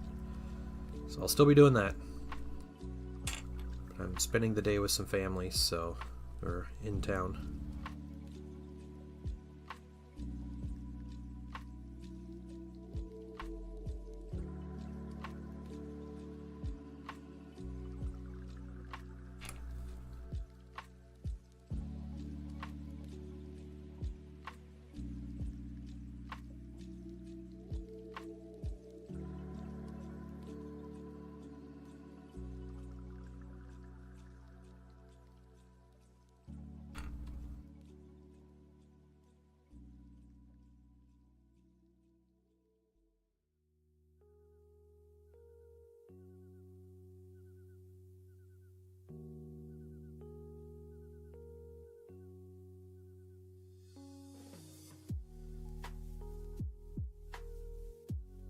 I've had a lot of fun with the laser destroyer rapiers,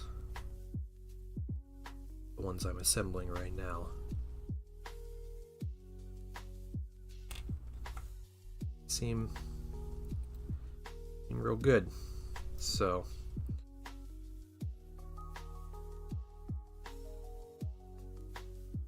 in one game they destroyed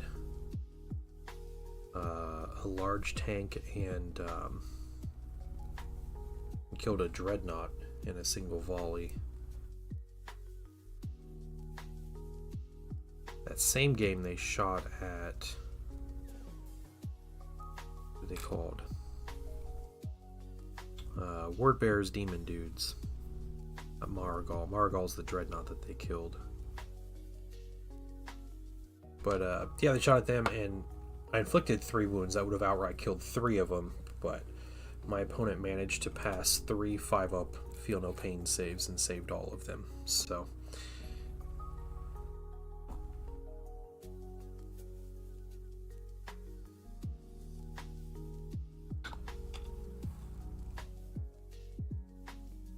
regardless though, this 120 point squad paid for itself multiple times.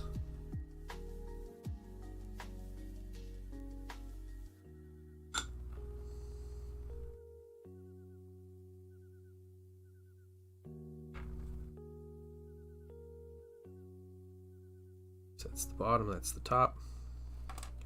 It's just like that.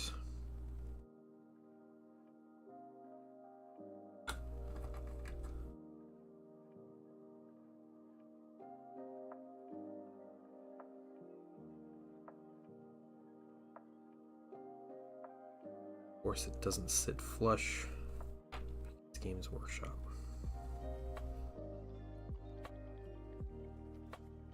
It's in flush either way. Okay.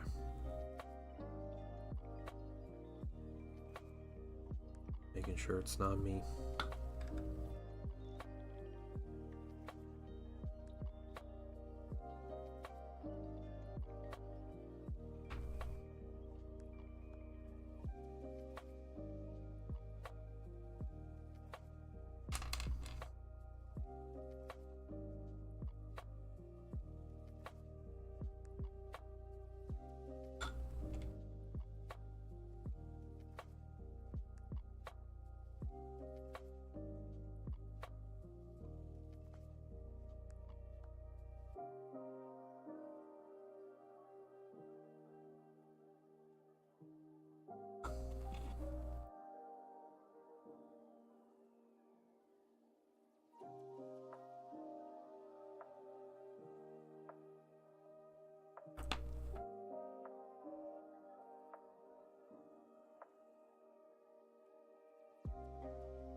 Okay, so those guns are put together.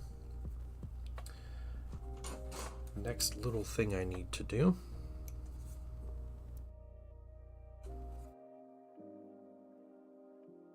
this piece right here, and then there's this small handle.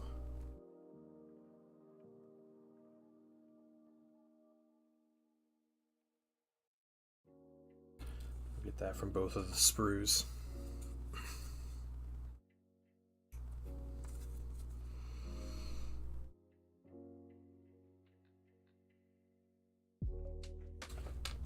I think Thursday I'll be back to painting.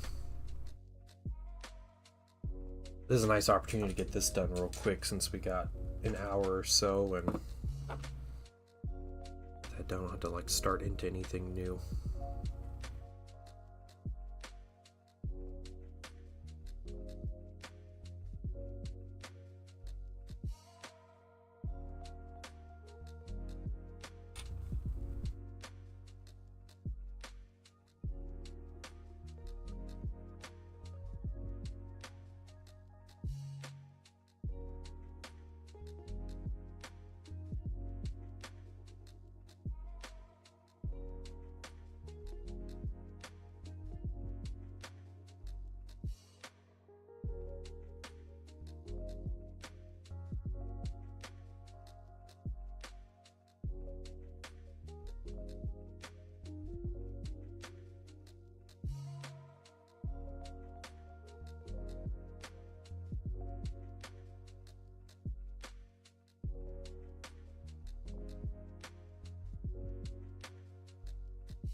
Tiny piece is really difficult to place in.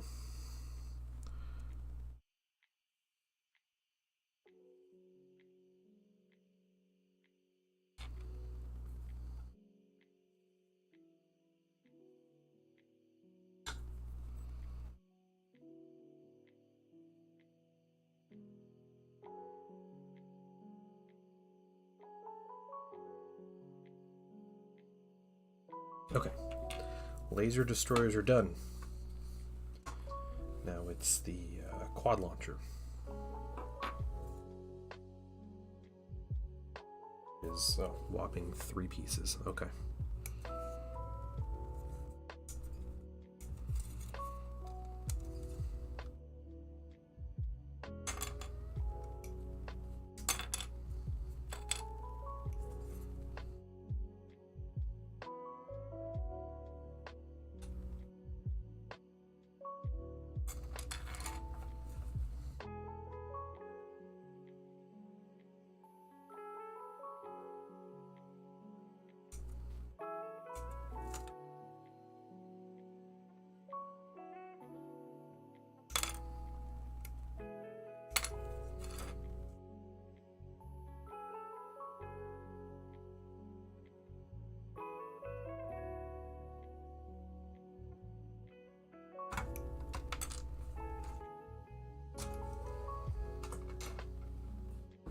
Okay.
Okay. Glue these together.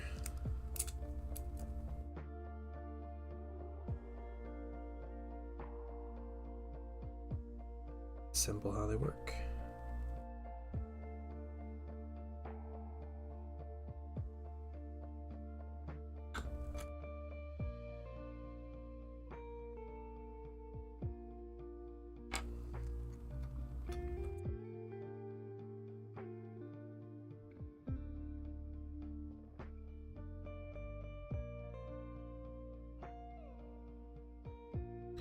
Letting this plastic glue dry before magnetizing will be a good idea, because we're going to have to mess around with these kind of inner working parts in between glued areas, drilling out some different pieces.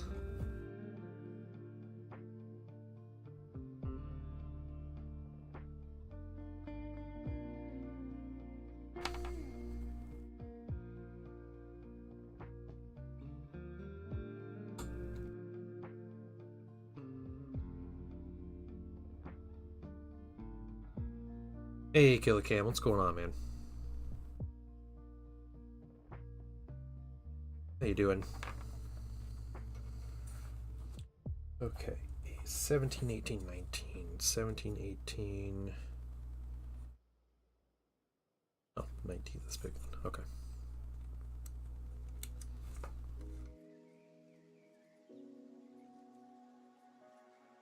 Enough. Finally off work. Okay, nice.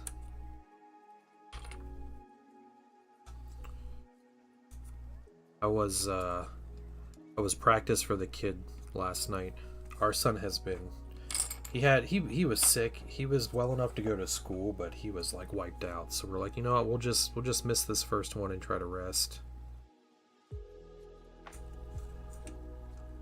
And get back at it on Wednesday, but everything go okay?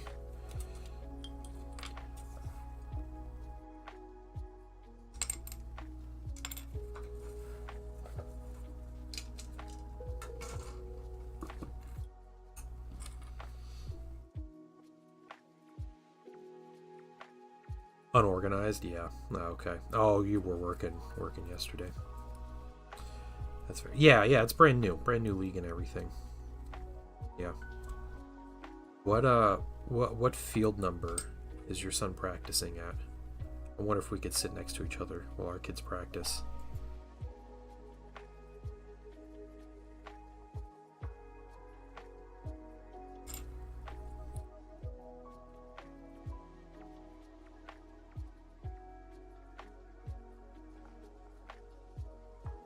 Eight. Okay. All right. So my son's on field 7, so they should be right next to each other. There we go.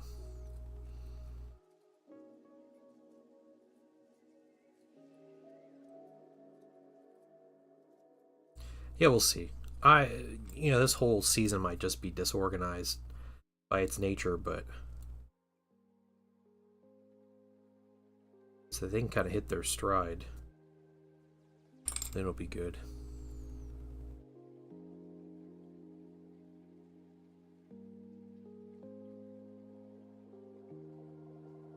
Yeah, definitely. All right, these 3 pieces.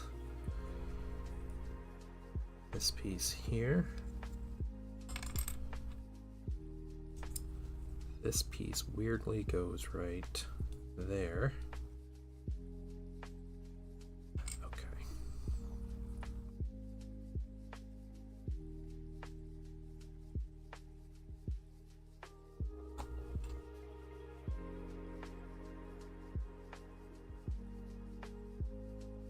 Do it on this other one as well.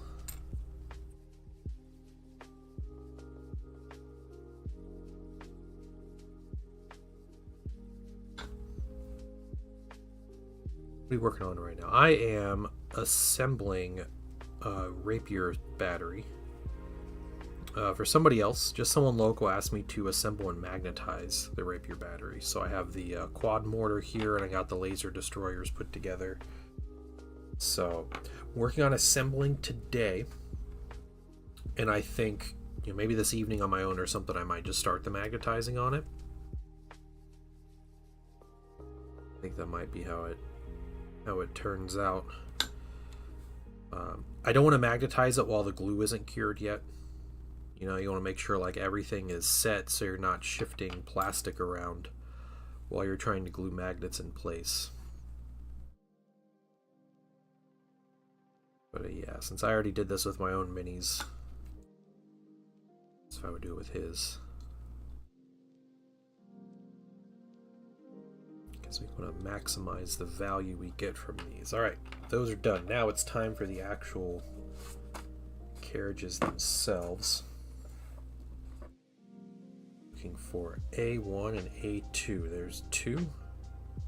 There's 1. Okay.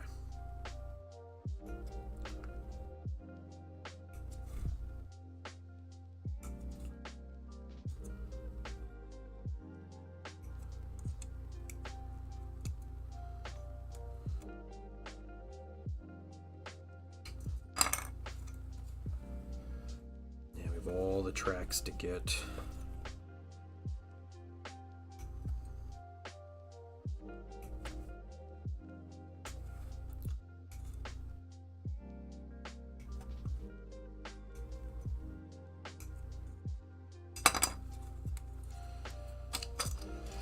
Tracks that take forever.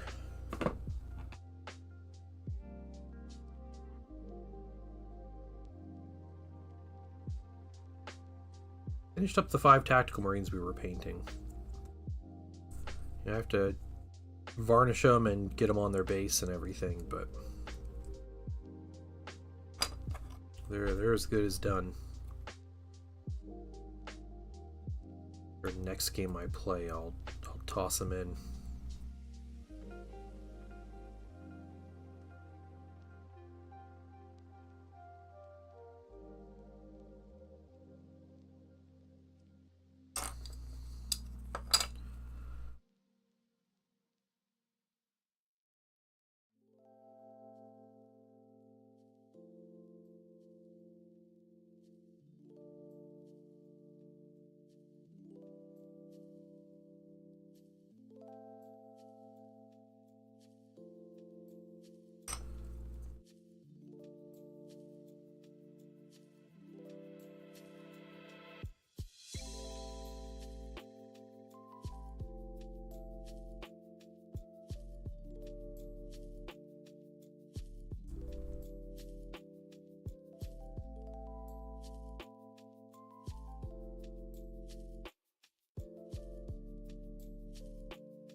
Fits right there. Type of lighting setup do I have? I have a big overhead light that sits straight down. It's like a box light, basically. That sits straight overhead, and I can adjust the all the settings. It's an LED light. So I can do that. I basically just use that big light. That's my one light I use anymore. But it's up on a bracket and everything, so it's a heavy light.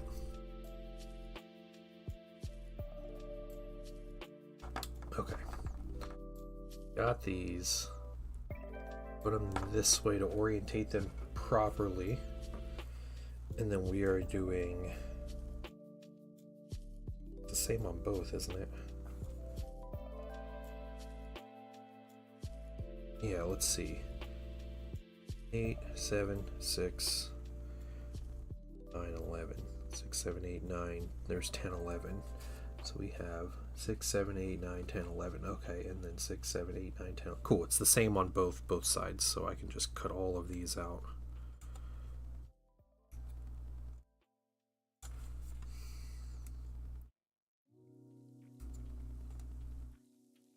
Cheat a little bit here.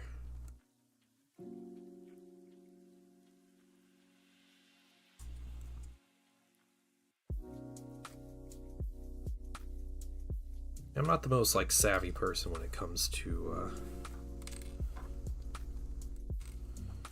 all this technology, especially when it comes to like lighting and like camera work. It's something that's like very difficult for me to figure out. So this is what you see here is trial and error over the course of years.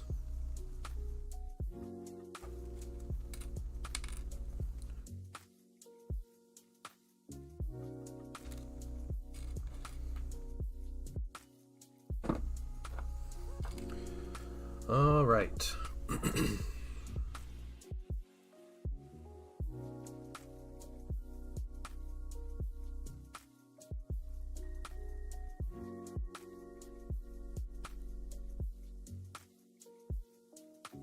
On these treads here.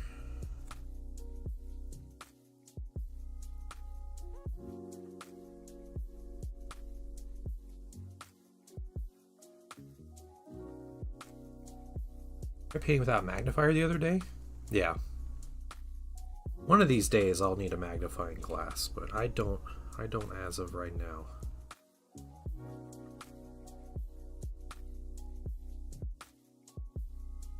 My eyes are slowly getting worse.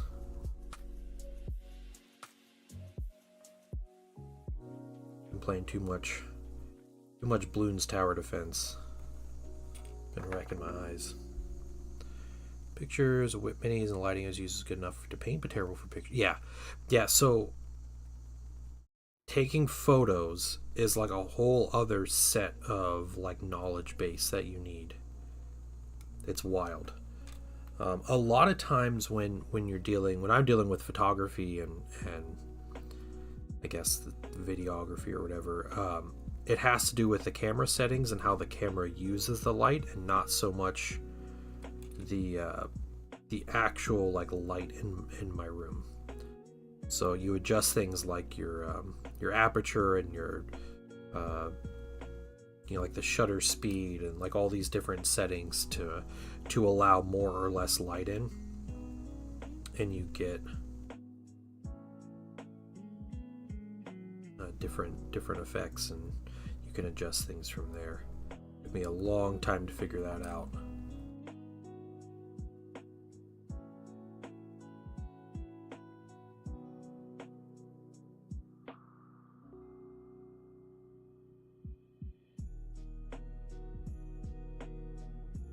Yeah, I still use my cell phone for like actual photography, but I use the there's like the pro setting where you manually adjust the settings in your camera. That is what works for me. Okay, that's number 6, and that is number 6, and that goes here because it has the flat edge. It goes right there.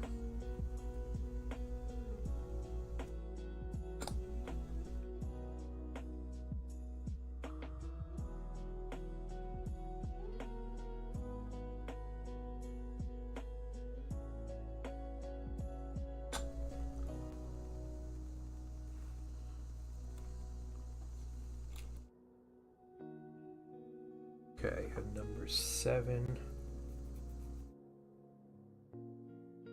Yeah. This one's number 7 with the 3 prongs on the long edge. Right there and right there.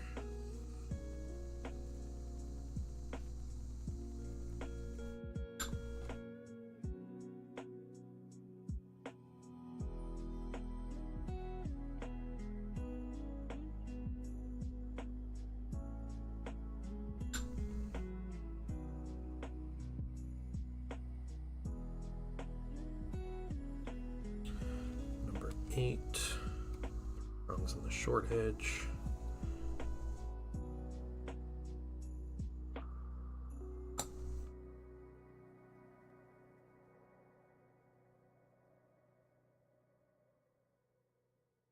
I've assembled so many tanks. I have this down pat. I was actually thinking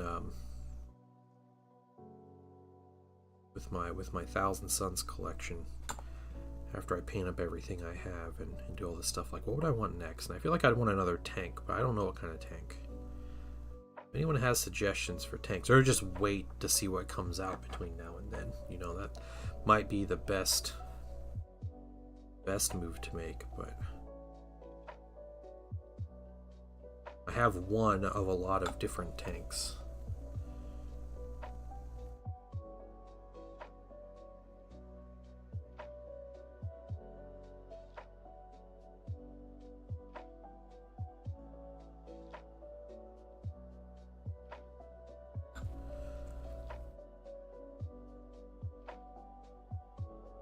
I could go classic and just get some a Predator or two, but I can print those. I would print those because I have a good means to print those Predators, so I'd probably do that if I'm buying a tank like a Vindicator or like Scorpius or something. And I don't know.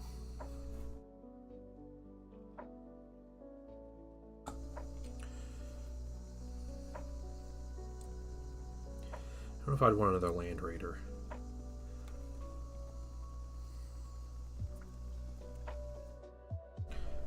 I feel like I would feel bad if I brought those in multiples based on how good Armor 14 seems to be.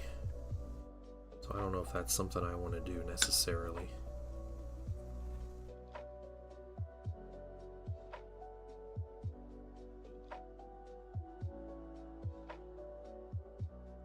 I did bring my Saturnine Dreadnought to a to a game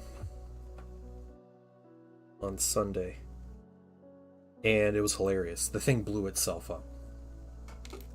Like, I think my opponent did 1 damage to the Dreadnought, and it took the other 7 wounds off of itself with its disintegrators, just overloading. So it looks cool. It's happy with how I painted it. I am not going to bring it with its disintegrators. That was not good.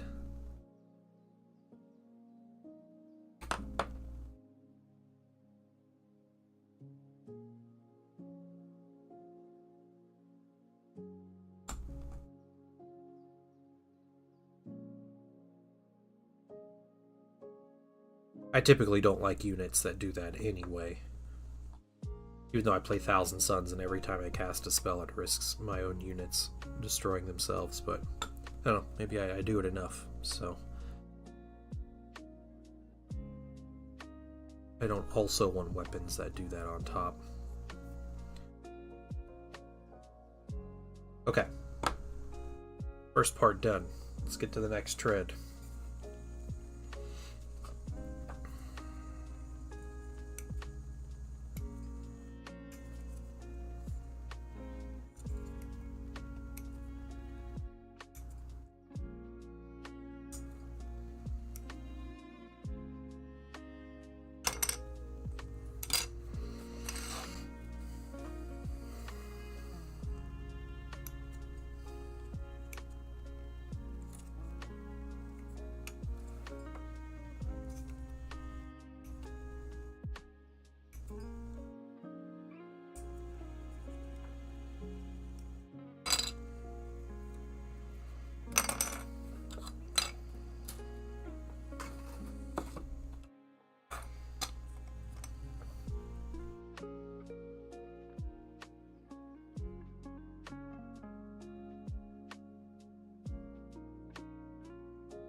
Okay. Now we need to get the treads again.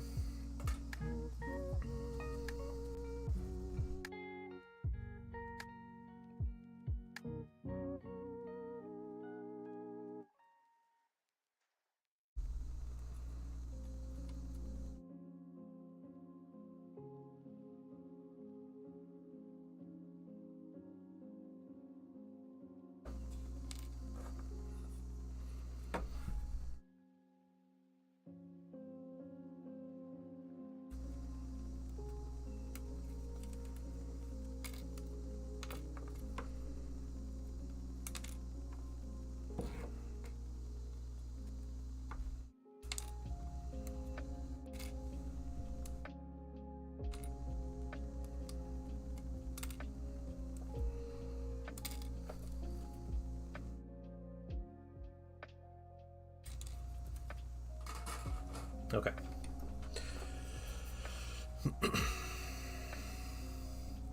Trying to pick pictures of, yeah.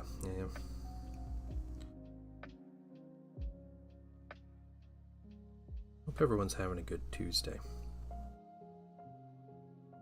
Kind of weird week from my end so far. So hoping the rest of this week is good to great.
Okay.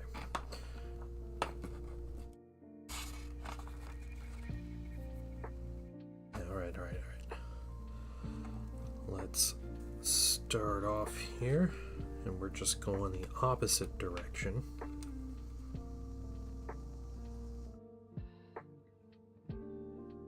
That's my understanding. Yes. Okay.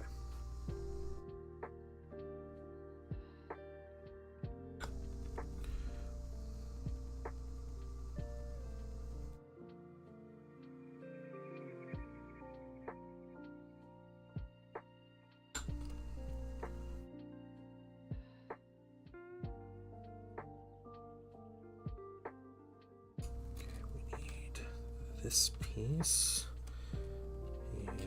and that piece.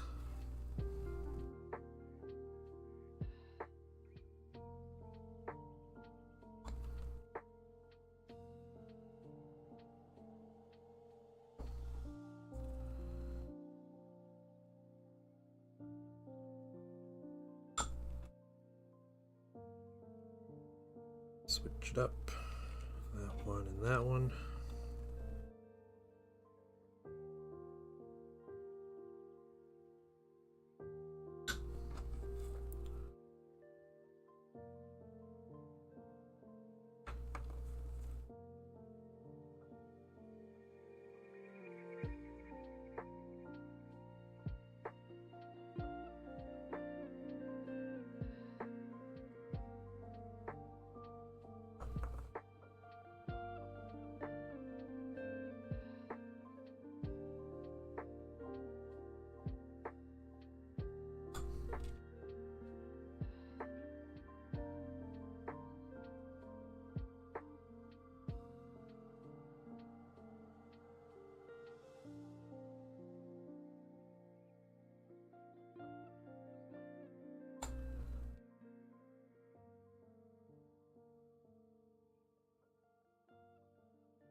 couple more pieces on this tread here.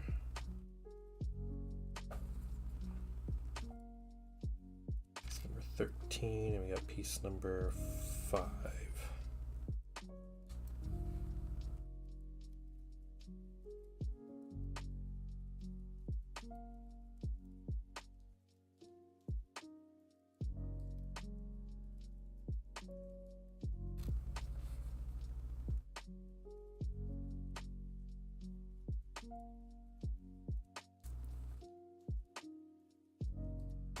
So there's only 2 pieces on each sprue after that we'll take off here in a minute.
And that goes right here.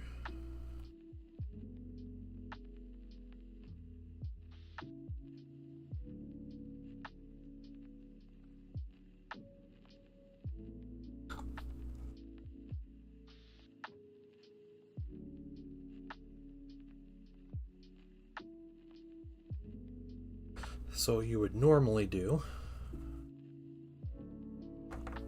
something like this. You'd put this weapon in here.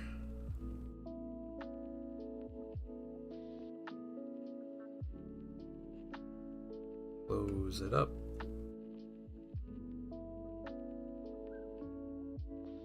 Get the dang thing to close. There we go. Little ammo cart that glues into the back, and there's a gun shield that'll go on the front and a little piece that goes under here.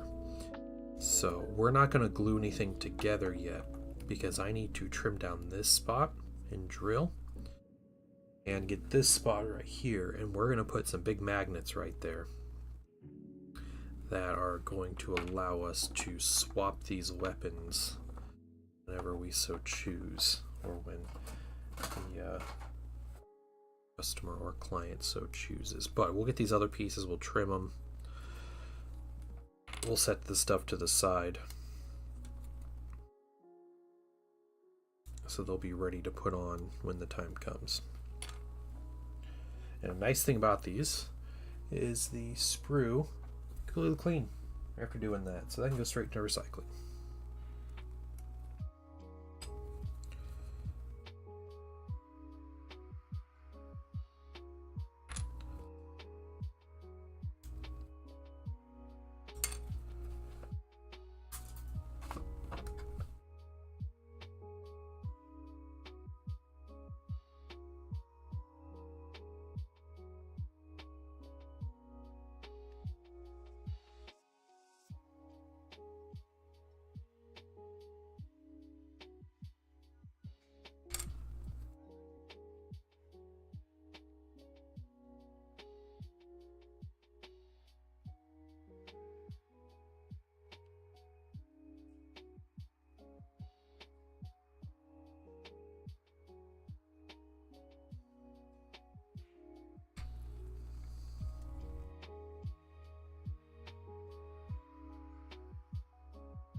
Alright, we have a lot of pieces cut out.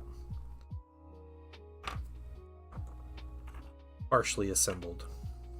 Yeah, we had to magnetize these ammo boxes on too, because the ammo boxes, certain guns won't fit with certain ammo boxes, which is amazing that they did that.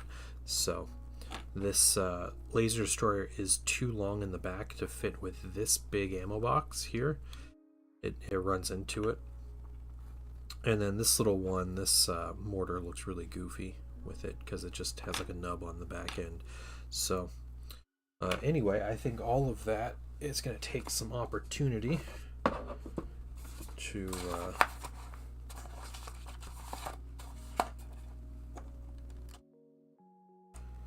sit and cure, as plastic cement would need it to. We'll put it all over here.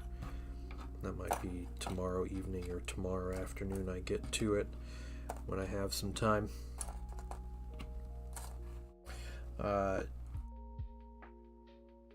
Just some things I think we're gonna call stream here in just a moment, but just want to let you guys know that tomorrow I'm not streaming. So there's no stream tomorrow. Find somebody else cool to go watch and hang out and chill with. But yeah, I will be back on Thursday. Should be about usual time. And next week is September. And so I'm thinking of changing up my September a little bit. Because we're starting off with Labor Day. And Labor Day I won't be streaming. But I am going to try. We'll see if I can make it happen. But we're going to try to stream all 5 weekdays. I'm going to try to do Monday to Friday. And we'll do like the 11 to 2-ish, and I'm just going to try to paint every day, and we're going to try to get a whole bunch of stuff painted, a whole bunch of things done, and yeah, that's what I'm going to try to do for September. So if you guys are wanting to chill, I appreciate any support, any of you guys just coming in to hang out, listen in, chat with me while I do that. It'd be great. But I'm going to try to stream every weekday. See how we do. So see if it's a thing for September. But this was our progress today, guys. One more last little look here. The Mark II Marines.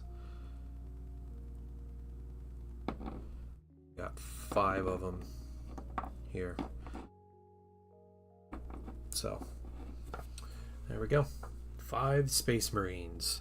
About done. Just need some finishing touches with the varnish and everything on them. But you guys have a wonderful day.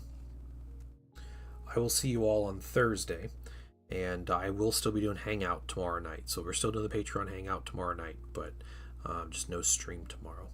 But yeah, guys have a wonderful day and a wonderful evening, and I will see you all soon. Bye, everybody.